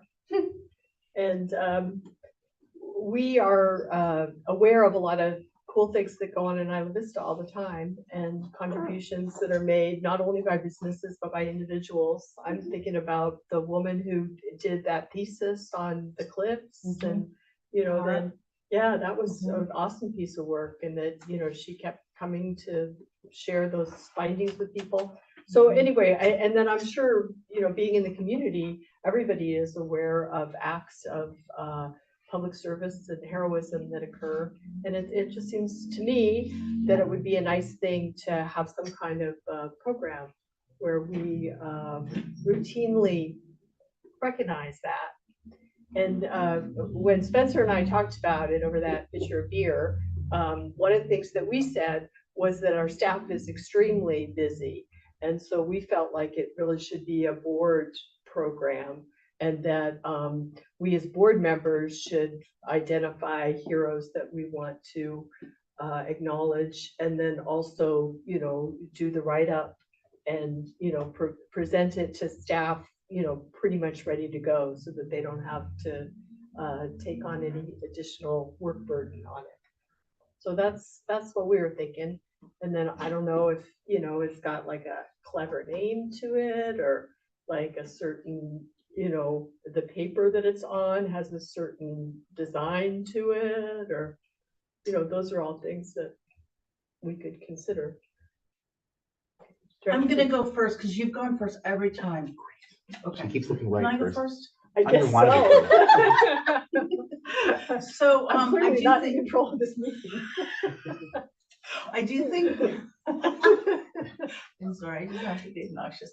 I do think we should have a community kind of recognition program. I think that's really important. I do think that having kind of established criteria to give us some guidance, so it's not like a one-off thing. I think that would be really helpful. And I think we can look toward some of our local cities for some of the kinds of accommodation recognition policies that they have. I can tell you that I was involved with establishing Galitas many years ago. And it was really special, and it was, and it's still really special. It's just a lovely thing to be able to recognize people who maybe are not recognized in this way. And some people think that what we do is really special, and acknowledging them makes them feel special. So I think that's great. And I do like the idea of, doing it on special paper with the letterhead, and then maybe there can be other types of recognition, like a certain recognition with the plaque or whatnot. But I think maybe appointing a small subcommittee ad hoc to kind of generate some ideas to bring back to the board might be a good idea. Thank you, Director Freeman. I personally think you go down this path, and what ends up happening is that it starts becoming a kind of expectation that the people you're working with should be getting some kind of commendation or some kind of an award. And then we'll also you gave an award to this group. Why haven't I ever received an award for the work that I do? And I just don't really want to be in the position of constantly trying to decide either who does or doesn't get an award. I don't be sitting here trying to weigh whether or not what they did was good enough for her to get an award, or whether they would. I really don't want to spending my time on it. I don't want the rest of you to be spending your time on that. And what it's worth, my experience in the Board of Supervisors has been that it's something that just makes every Board of Supervisors meeting a half hour longer, where a bunch of commendations are given out, and they've got, of course, it's not just like, the commendations, they also give out, they also declare this to be the week that's specifically for this purpose or whatever. And I don't remember what there was one of those this morning. I don't remember what it was. But I don't think that it's really giving us the kind of external benefits that might outweigh the complexity of cost and favoritism in the minds of what we're doing here. And particularly then also just making I'm okay sitting here during the meetings, but we've oftentimes talked about trying to make it so that the people in the audience who don't have to sit through various other things that we're doing for our meetings. And again, it pads out meetings and it makes them longer. I've never Usually you seen, do recognitions at the beginning of the meeting yeah, for that very purpose. I don't know how that changes the length of the meeting. I mean, Well, it doesn't change it for us, but it does change it for the people. They don't have to sit through interminable conversation. if you do it at the end of the meeting, they don't have to do that. If you do it at the beginning of the meeting, the random people who show up at the public have to sit through it because they don't know how long it's going to take. So like if you're here for agenda item. Grouch, we're a big time grouch. Okay, thank you, Director. I don't think he's done yet. I just interrupted him. It's fine. Okay, anyone else? I just have a question. I've never actually been a part of any or seen anything like this happen. And like in my head, there's no way that all 7 board members will be able to see everything that is going on. And even if we were to do this program, find the appropriate commendations, would there be a place to have businesses or people submit each other? That is a process. You can have a nomination process so that, and then it goes to the board. You won't be Yet on the another mechanism. subcommittee. I'm actually on for this. The Santa Barbara County local chapter of the California Special District Association has an awards committee. I'm actually on it. The thing is that but the thing is that the part of the reason, yes, but the thing is that that association pretty much exists partly to give awards. That's if you look at what it does, it's just a networking event where people can show up, talk to other people, and then discuss who should be getting awards and various things. That's the whole reason for the event. So the whole reason for the local chapter of the organization in some sense. But governments, it's I see it happen with the supervisors do it, some cities do it.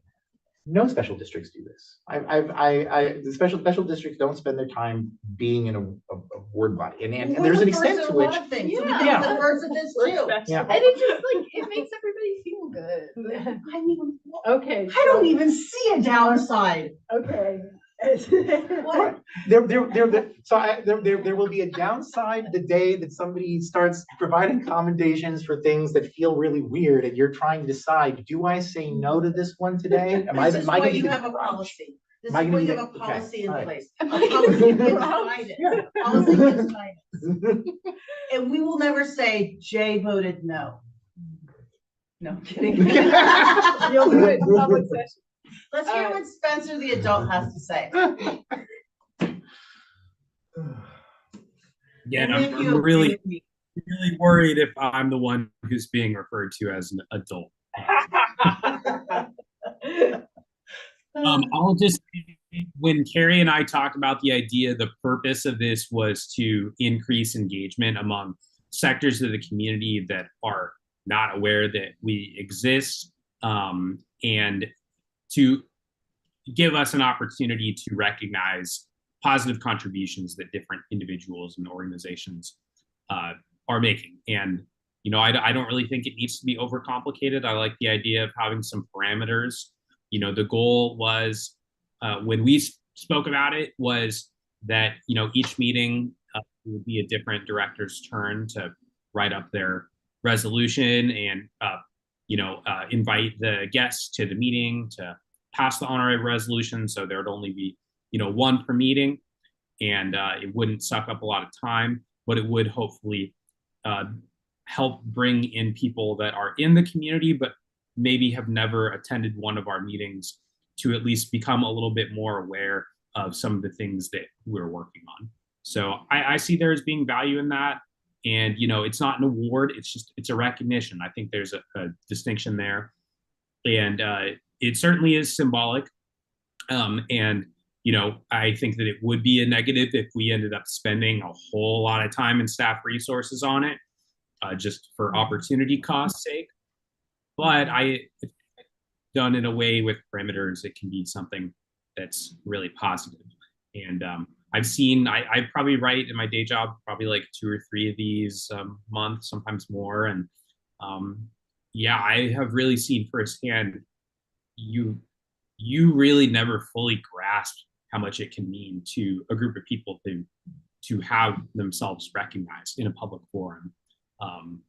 Because especially when you're writing a bunch of them and it's so regular to you, but it really can be very special, and people appreciate the recognition. So.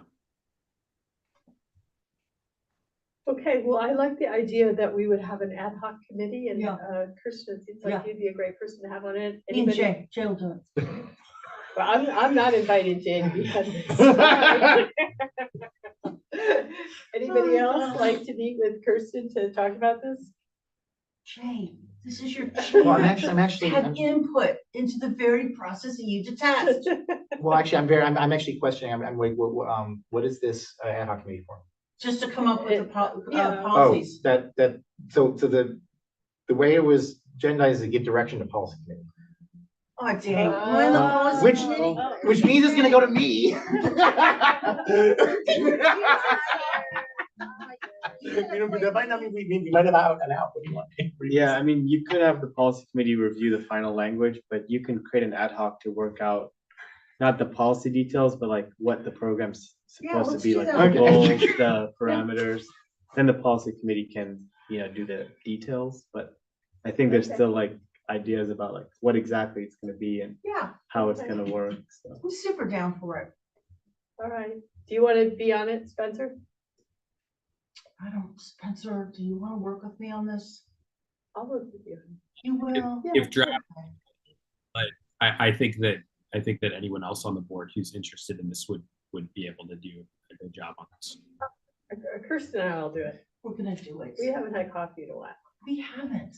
Let's do Okay. Were you trying to get me to do it, or were you joking? it. No, I was trying to, because I think Okay, you bring, I'll do it. Because I think you have a really valuable perspective. You don't want it to become way too much. And I'm like, woohoo. So between the both of us, we'll create something awesome. Yeah, the job of the director is not merely to work on the things that I'm excited about. And well, does that create a conflict since he's on the policy Oh, maybe. committee Just anyways? still talk about the policy itself, just Oh. talk about like what this is for the district, like what Okay. is this program?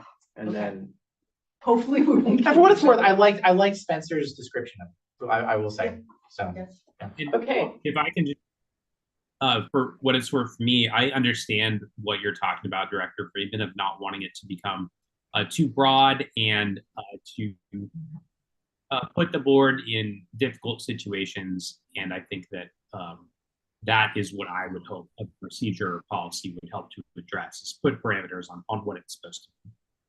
Yeah, 100%. That makes good sense. Okay, thank you. So I will move ahead to the formation of an ad hoc committee for general manager annual evaluation. evaluation is in April for our policy or contract, so we said we put together an ad hoc committee for you all to work on that ahead of that. So, just I like we was did on last it last year. I bumbled it so thoroughly. I don't want to do it again. I bumbled it so thoroughly that I don't think we even gave you an evaluation until like 8 months after the formation of the committee. And did it cause some kind of delay on you getting paid? Yeah, but now we have a set time. We have a set time now, so it's April. Well, this is March already. We got to get our. I know, that's not a lot of It's okay, we just time. started at City College for the same timeline, so you're not. Oh, behind. we've lost Spencer. But we're bumblers, remember? Oh, no, he just turned off. I think you just turned it. I am not gonna volunteer. I'm just not. Is that okay? I'm just not gonna volunteer. I have a couple busy ones. We were all counting on you I know, I specifically really to redeemed do it. You myself, came to the like she's meeting not to. knowing that you were gonna be in charge of this. Okay, who would like to be on this ad hoc committee? Should we draw short sticks? Well, you I put don't wanna do Marcus it. on it, exactly. Let's put Marcus on for sure. Yeah, I think Marcus. should That's be on it. important. Yeah, Because he's not here today. no, Is that because okay? he's the He's the president. president. Okay. President should be on It's not that I don't think you're awesome. That has nothing, no Totally bearing. fine. I on Why I understand. don't want to volunteer. I understand. I'm so bad at HR stuff.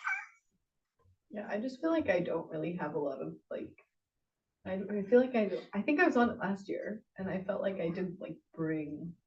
Oh, that's right. anything. Well, you might be well suited this year because this will be your second year. No, I'm kidding. I'll volunteer. Oh, very good.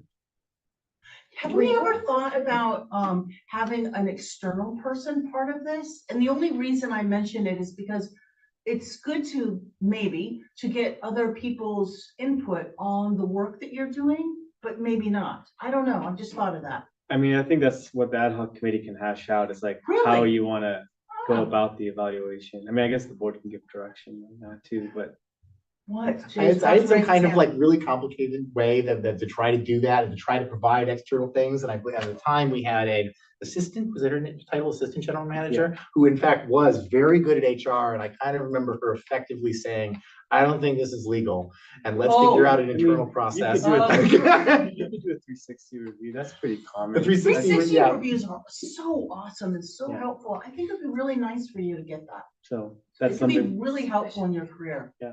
So that's something the committee can do is put together the list of questions and the people who would be in that, so it doesn't happen like right now. That's some great idea. I'm doing all this as board president at City College, so I'm not You inventing are? anything new. I'm just telling what I'm doing there. Yeah. You're doing the same thing as for yourself? For our superintendent. That's great. We're doing a 360 at ad But hoc you're committee. using a commercial instrument? For your 360? We're not sure we'll probably use Google Form, but we're gonna have a board committee put together a list of questions for the 360, a list of people who would participate, and then we would mutually agree to that list and then put it out and give them like a week or 2 weeks. I did that when I was at Goleta, and I learned a lot about how I was perceived and how I was working with others. It was a really helpful process. What? I'm not gonna say this anymore. I was gonna make a joke, but I'm not. Okay, so we have me and Marcus, so that's it? And not the person who has all the ideas about the 360. Oh, I see Spencer raising his hand. No, I see his eyeballs. No, darting he back raised his and hand. forth. I swear to God. his hand is Okay, raised. you want to say something, Yeah. please? Yeah, I was under the impression that we had a policy at this point about how the review would be conducted. Maybe it's just a memo from legal counsel that describes how it's done, and would generally default to following that. The memo is mainly just like I don't want to even say it's best practices. It's just information. It's very general. It just says that there should be a review, and it should be done differently than the regular employees review process because it's with the board, and it doesn't have that much specifics. And it was from that consultant we had a few years ago, so it gives you just general things to keep in mind, but it just says 2 recommendations: review the current contract to ensure it's in alignment with best practices, which you guys did, and then separate the general manager's salary and performance review process from that of other employees through use of a written contract. So that's what the memo had said.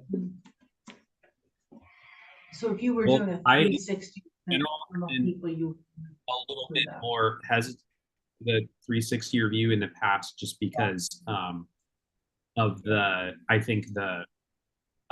political nature of what we do. I'd be open to having the discussion about it, but at the same time, I view what we've done in the past as having been successful as well. Yeah, what I was saying, Spencer, is that, because of the confidential nature of the work that Jonathan does, if you did a 360, it would not really be a performance review.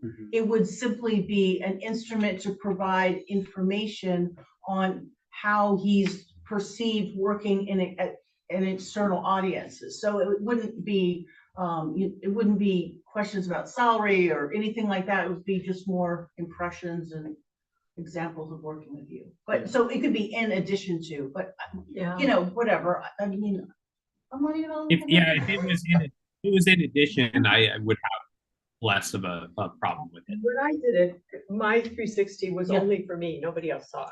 It wasn't Exactly. like Same with me. No one else saw it. So it's entirely personal to you. I think you guys would be able to see it. I think. No, but we don't have to. Is the point, because it's an instrument of learning for yourself. Yeah, I understand. Yeah. Nothing you have to defend against.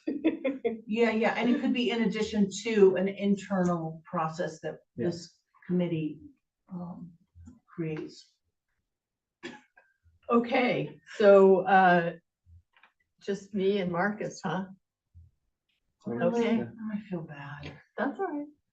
You I did it mean, last year. What's that? You I did it know, last but year. I just don't think I think it should be 3 people. I mean, I'll do it if you want me to, but I genuinely don't think I really contributed anything last year. I mean, I can do it. I just am constrained a little bit with time coming up in the next 2 months. But if you hold my feet to a fire, I'll do it. I'm not gonna hold your feet to the fire. Yeah. No, Oh, Carrie's oh, gonna okay, have to. I thought you were like just. Carrie's gonna have to. I only do hot water bottles. I'm also more than willing to do it. I just also feel that I don't know if I have the full experience necessary to be particularly beneficial.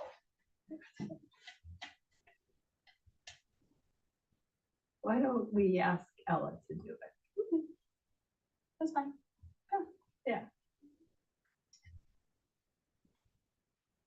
And just a vote to form the committee. Okay, thank you for helping me. Yeah, no problem.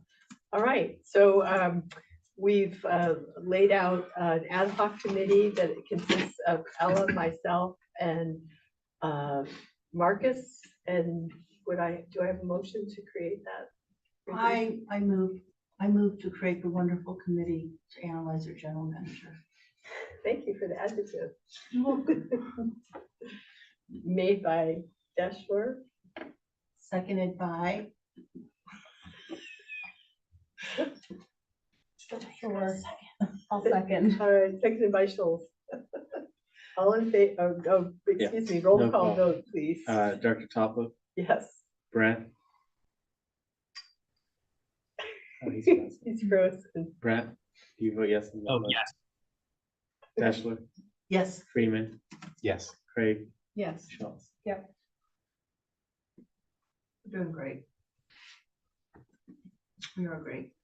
Okay. Now, if you have the stomach for it, we still need another ad hoc committee. The good news is I'm not gonna do it. Everybody, deep breath. Now we're on 4.7, which is the formation of an ad hoc committee for university contribution negotiations. Yep, and the university is ready to have this negotiation. Ready to talk. So, Director Freeman, are you volunteering to be on the committee? I first was gonna say I really want Spencer to be on it, but I also was deciding willing to be on Okay, we're zipping right along now. I have a comment. Okay, I'm not recusing myself because I don't need to, because it doesn't affect my employment. 2, I'm not gonna be on it, and not that you want to ask me to, but I'm not gonna be on it. But furthermore, I'm not gonna be on it representing the university. There's a decision made that I should not be on either. Okay, so I will not be involved in that. okay. Does that mean that we can have 3 people on the committee? you can still have 3 people on the committee. Just curious.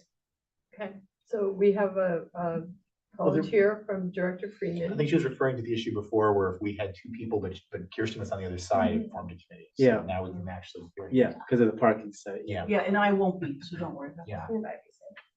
Right, and I said. And Director Brandt, are you willing to pick up the gauntlet that Director Freeman has thrown down at your feet? Yes, I am excited to start. Are we only looking for 1 person? Because I would really like there to be a student on the committee, a student representative from IVCSD. Why? No, is that bad? Just because I think it's important to see how the university works, and I think that one of the things, can I even say this? I'm gonna say it. So, I mean, I think it's really important for Spencer to be on it, but I do think there's a value in having a student perspective as part of this, because the idea with this contribution is that the university is making a contribution to IVCSD, and the benefit is supposed to be for UCSB students. So I think that there's an important nexus to having your voice represented. Is that okay to That's say? fine. Yeah, Okay. no, that's very accurate. I would be more than happy to do it then. Okay. So we I have. just want to say, wholeheartedly agree with Kirsten's sentiment, and I think that was Olivia who said that you'd be willing to serve. I think you do a great job. Perfect. Yeah, good on all of you. Okay, so do I have a motion to appoint Directors Freeman, Brandt, and Craig to an ad hoc committee for the university funding negotiations? So moved. I think I made. Oh, a actually, I motion. want to bring up, Oh. would it be better to have me or Marcos as the third person? Since Oh. Marcos isn't here, I will pitch Marcos for a minute, which is that Marcos, and maybe this is actually a problem for him because he works at the university, but because he works at the university, he has a lot of understanding of like the way that university policies work with respect to things I might not understand. I'll just discuss it really quick. Is Marcos talked to me about whether he should be on or not, and he was just concerned if it affects his job. I told him based on how the university works, his job wouldn't have a connection to this. So he was interested in serving, but he was at first concerned if it would impact his employment. I said no, because the library is totally detached from who we'd be negotiating with. Yeah. Yeah, I'm willing to do it. I'm interested in doing it, but I want to be clear the way we should remember that Marcos exists and might be a strategic asset in some way with relationships. And did he indicate he wants to be on it then? I think he did say that he was interested to do it. Okay, well, do you want to step down then? If we would Step like down Marcos to do from it, no then sure. place that you are. Yeah, I'm just all I've said is I'm willing to do it. So, Okay. yeah. So, we'll modify that motion to be 3 different directors? Aguilar, Brandt, and Craig? That's good with you? Make her the motion? I'm just thinking, I have to think for a minute here. It's not clear to me which person is better to have. I want Spencer on it, and I really love the argument that we should have a current student on it. So, but I just want the person who gets chosen to be whoever is going to be best for this purpose. And I'm not sure. I'm not saying that like it's not like I'm. Yes. Did you get any sense from them on how many people? On their side, Uh-huh. I think it'll mainly be directly with Chuck. Yeah. But he's gonna consult other people at the university. Yeah. But I don't know, could end up being others involved in the meeting itself, but. Yeah. I'm another one of the people who's had history of this back when we were doing AB3 and some of the arguments for why it had occurred in the first place. And I am part of some of our other negotiation teams. Oftentimes I'm somebody who's coming up with like a strategic way of viewing something. But I'm also, again, like I'm not really necessarily pitching myself. I'm just like trying to figure out like I want us to choose the person who's going to be best at this. And I was thinking last night about Marcos being on it. So because Marcos works at the university, and that might also, just if nothing else, just provide the university might listen to him more. I don't think that's true. I don't think that's true either. Because again, they're very separate, Yeah. very separate entities. I mean, he works for the library, this is the Okay. CFO's office, it's very different. I mean, I like the team of 2, frankly. Oh, I see where you're going with it. Okay. But This this is kind of uncomfortable to say what I think. Especially since I made the motion, but I mean, Jay, I see that you would have a lot of value because you have a history. And I think that could be helpful. But I think that also Spencer could represent that very well. I don't know how much, I don't want to hurt anyone's Great, you're not going to feelings. hurt my feelings. You're I- really not going to hurt my feelings. Yeah, So, I so, just so, don't so know if how you think the much- idea of having just 2 people, of just being Spencer and a student, I think that's great. I don't know how much value having a third person would be. I mean, if Marcos wants to do it for his professional development, then that's great. But in terms of like, I think that what is really important is having a student perspective and having someone who's been involved in Isla Vista issues for a while and has been involved in the development of 83. I think those 2 perspectives are very valuable. And I almost feel like, since I think that the negotiation team is going to be small, it might not be as much of a value to have a third person, but what I don't know. And I just don't have a strong way one place or the other. So It is an interesting thought process. Sometimes it's like when we do like the property negotiations, we like go to Laura's office and it's like we've got like 4 people who show up because we've got Jonathan as well as 3 of us and it's just Laura and maybe one of her staff people. And it can feel weird in the room maybe and if maybe it's better to just have 2 people. Yeah, I'll be a You part can of have it. 3 and not. Oh, That's you'll be fine. there too. Then I would say I'm gonna stick with But everything. everybody Okay. doesn't need I to go love to the this. meeting either, I Yeah, love right? that was mine. So you can have an ad hoc committee that doesn't all show up at the meeting, right? Yeah, you could have just 2 people show up to the meeting and then have Jay or Marcos as like, Part of the strategy. yeah, choose part at of home. the discussion. Somebody just helps come up with The talking angles points. and talking points. Yeah. I think Which that's I'm- actually a really good idea I mean, it might really be nice, maybe as part of, when we have our get together, that we have a little 101 on the history of this so that people are kind of, understand that going into these Mhm. conversations. Yeah, no, that is a good idea because it's complicated. I'm once again then willing to be the silent member of the negotiating team, but also think that Marcos could add stuff there. So I'm perfectly happy to do whatever. Okay. Jay, silent? Wait a minute. Well, I'm we just can't have kidding. 4. It's not the one- not type yet. it's That's why one that's or why the I was other. choosing it. Yeah, so which one? Jay, Yeah, I agree. Okay. I think Jay brings just a history of this of this issue that can be very invaluable to the process. I also think that you bring up a lot of topics that not everybody would think about Yeah. right off the bat, which Yeah. is a really good perspective to have. All Okay. right. So we I have a amend my motion on the floor. Oh, Spencer, do you have something to say? I was just going to say there's strengths and benefits to both Jay and Marcos. They're both long-term residents in the community.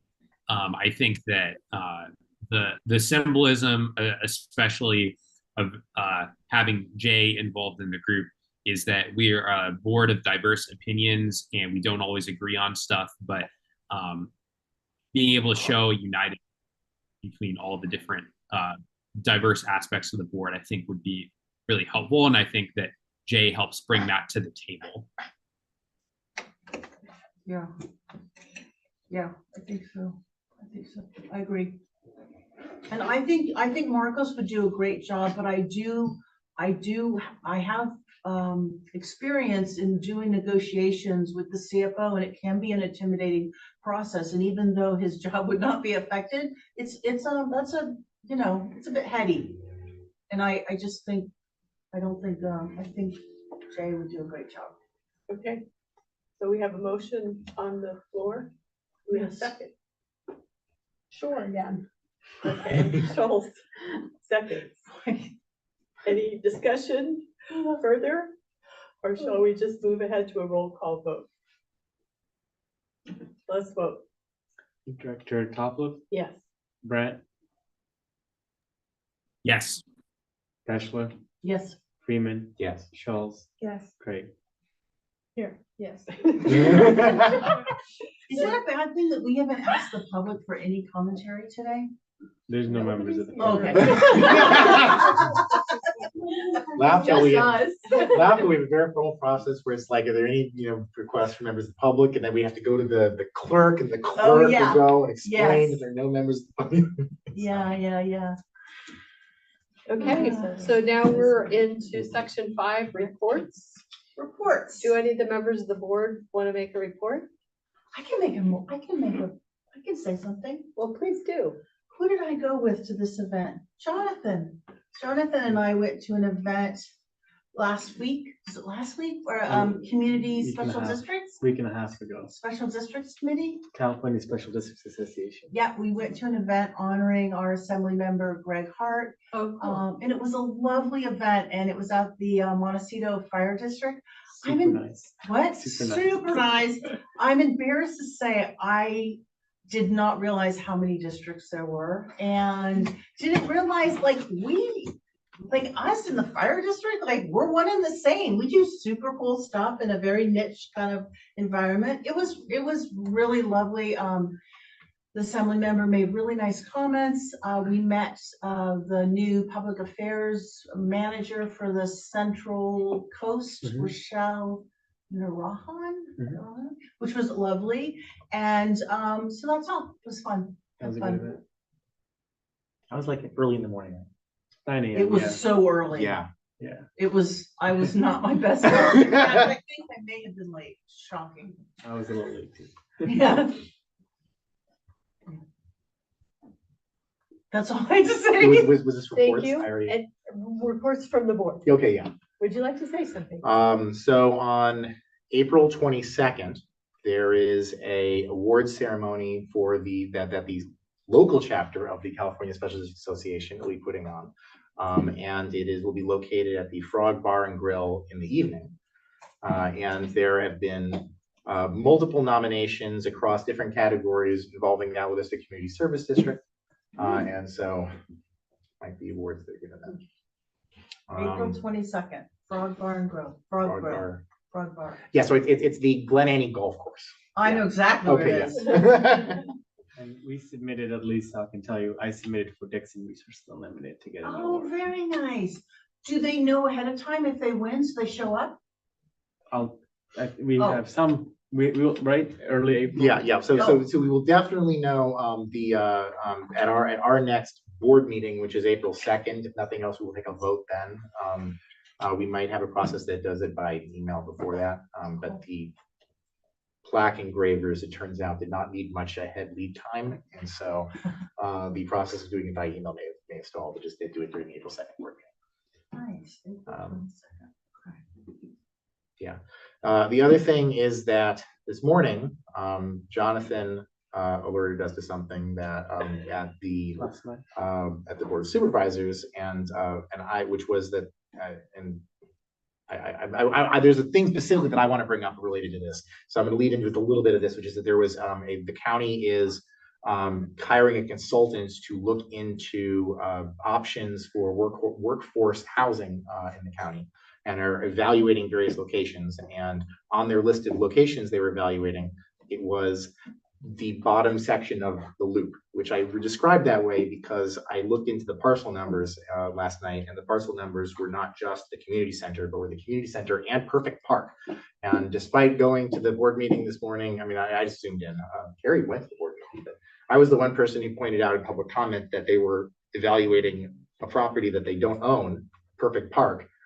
They, as far as I could tell from the process, despite telling Kirsten and I think Jonathan before the meeting that they were going to remove Perfect Park from the list, at least, if not potentially also remove the community center, they just voted to approve the list as is. And so there'll be a consultant determining whether or not housing makes any sense to go in Perfect Park. The community center and this property? No, just No. the community center. Just the community and center. And the Perfect park. Yeah.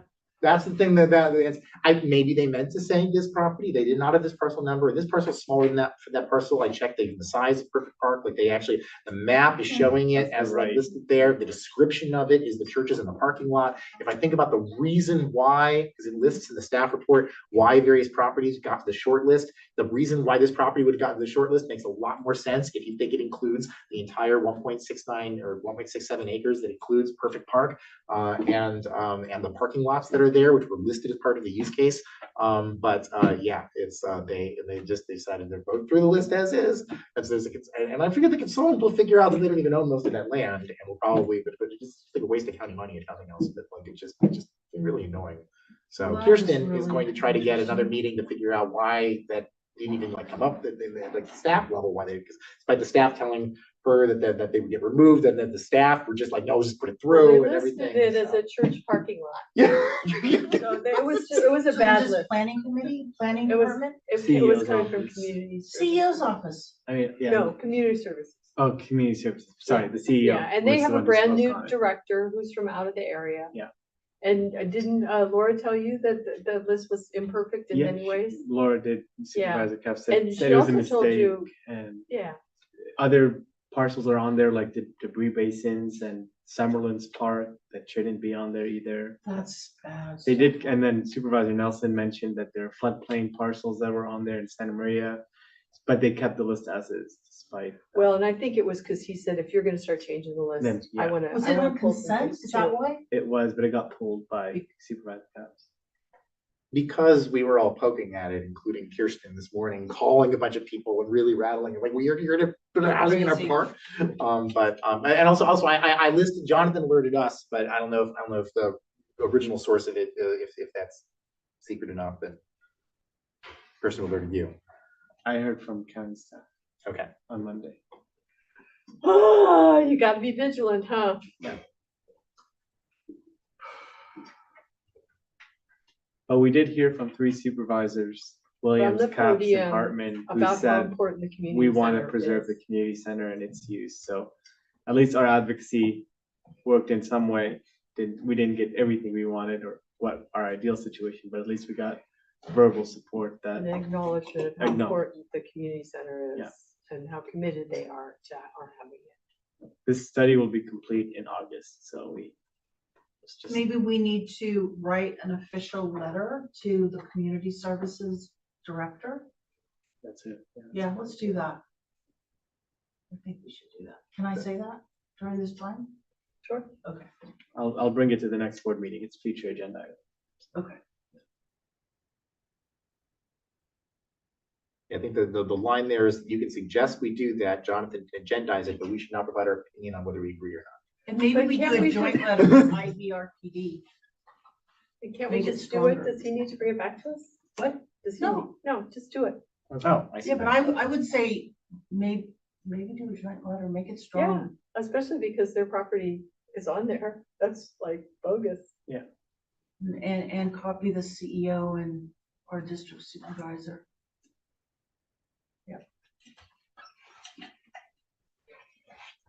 Good idea. Any Or other Spencer. board members wanting Spencer's to gotta go like make this. report? No. Thanks. I do have a quick report, which is just that I sent a note to the Dixon firm, just commending them for all that they've done on the park study, because I had a chance to review it last night and give some nice. notes. But overall, just such high quality work. So really excited about the direction that's moving. Thank you to the parking committee who's been working tirelessly on guiding that process, because it's working real well. And the second thing is a little bit of a celebration and maybe inspiration for us, which is that California will have a new city next year. The city of Mountain House is going to be incorporated in, I believe that's, is it Solano County or Sacramento County? San Joaquin County. And this is the first new city in a really long time. It passed by the voters of that area with 91% support on March 5th. So I just think it's a really cool show of how another unincorporated community has come together to assert more self-governance. And I know it's something that we here in Isla Vista are very familiar with. So solidarity and love to the residents of Mountain House. See?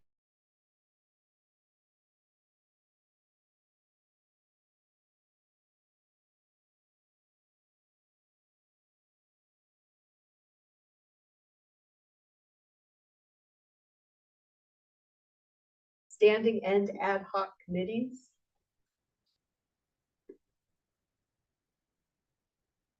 Okay, hearing none. Report from district council.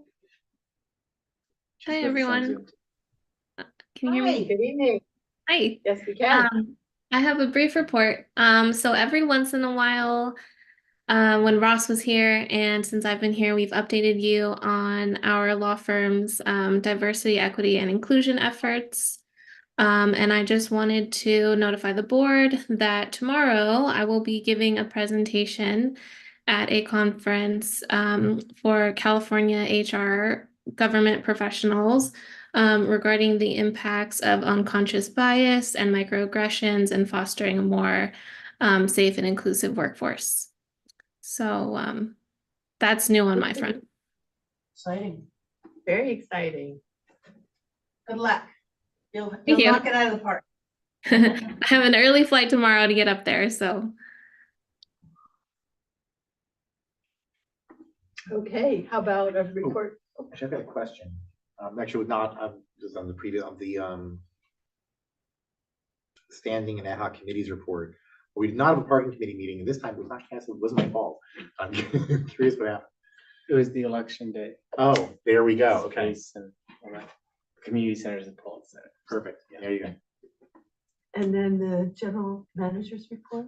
Okay, so we're starting to do messaging on move out. It's coming to be that time of year, so we're starting to already tell people with our community engagement team what the move out tips that you can keep in mind, especially spring break's coming, so people can reduce the impact of it in June. We have a new sales distributor. I don't know if that's the right word, but we have a new organization that buys our compost wholesale, which is the AS Food Bank. They'll redistribute it, I think for free to their customers, but they're going to be buying it volume. We have Jenna and Eleanor from the District 2 office. They co-hosted the first quarterly waste management meeting 2 weeks ago, where we brought together Marburg County Public Works, Project Clean Water, Ivy Record Park District, many other agencies that deal with waste management in Isla Vista, just to get on the same page on issues, start collaborating and talking about the solutions to the different problems. And it was a really good conversation. And I think everybody in the room learned something new, even the people who have been in it for decades. So I thought it's a good new practice we're going to have, which is a quarterly waste management meeting. The main focus of the meeting was the amount of trash that spills onto the streets on DP, especially 6.5 and 6.6 DP, due to the number of people who live there, especially Oceanside, and the amount of trash service there is. And there was discussion of possibly updating the county ordinance on the required trash service instead of per bedroom, to have a different calculation, because Ivy's gotten more dense and the ordinance is 30 years old at this point. So very good meeting. Obviously we'll bring things to the board as they materialize more, but it's the first of many that we had. We also completed the photometric reports, and the photometric reports are data that show how much light is on the ground across IV and how it's distributed, like whether it's consistent or if there's gaps. Obviously, we all know this who live here, but we just need to keep making our case to the county when they're spending lighting money. And so we have the reports done now, and the county wants us to give a prioritized list of projects for how to use the $250,000 that was allocated. And so that's the next thing we're working on, is coming up with that final prioritized list. And I know one thing that they're looking at Picasso, for example, 6.6 as the area to focus on, and it is one of the spottier areas. So we'll come back with more information later, but it's been excellent to create a baseline of where we're at now with lighting, and then we'll know how new lighting impacts us. We already mentioned that we spoke today about the community center, but otherwise things are good at the community center in terms of the facility issues. I know I said this is going to happen today, but we moved it to March 26th, which is the presentation of the mobility plan, part 1. The recommendations will be at a later date, but the existing conditions and needs assessment will be at our next board meeting. The community garden, just one update. We did have somebody trip and fall over the little fence that there is around the community garden. So they're not pressing charges against us, so it's all good. But we now have little lights installed around it so people can see the fence, because the fence is needed. Which garden and where? The one in front of the community center. Okay. The fence is necessary because it protects the plants, but during the night, you cannot see it. It's invisible, and so that's how. Is it adjacent to the sidewalk right there? No, it's like a very small fence that's in front of the main entrance of the community center, and it goes actually around the perimeter too, where the garden is. So somebody was like walking from the front door into the parking lot, and they didn't see the little. Yeah, they're okay. I talked to them, but it's something now we've been able to change. Retreat, I have almost everybody's availability, but I think we need a few more. And March 30th so far is the date with 4 yeses and 1 maybe, so trending towards that date, but Day before Easter. What is the time we think? Is that morning? yeah, we usually do like a 10 to 3. 10 to 3. Yeah. April 13th is the second date with 4, and so far, so we do have 2 people left to. What is Name the and first shame, one? who is it? I'm just kidding, because it could have been, I knew it's not. What was the dates? What was the first? The Most leading popular? date right now is March 30th, and the second date March. is April 13th. Those are not gonna work. I can't come.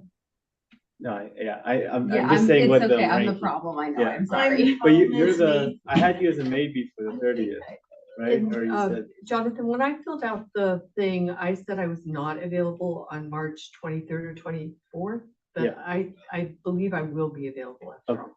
those only have one other person anyway, so, but Doesn't it's good to know, to have, you know, Mhm. we can do the comparison. Okay. So yeah, we have 2 more to get their availabilities, and then, so please send them, and then also remember your Form 700s. They're due April 1st, so it is, It it is. is, Okay, it so now can I be an don't know easy what this form. can be easier. Oh, It's yeah. like, really, I have nothing. You need to know nothing. Yeah, exactly. Sign your That's name. fine. Yeah. I'm like, Like, I have no congratulations. money, yeah.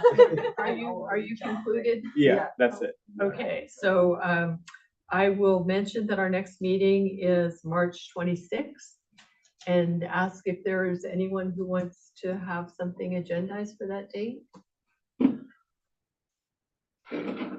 I can at least share with you that for the next meeting, we have the mobility plan and the community engagement annual report for sure.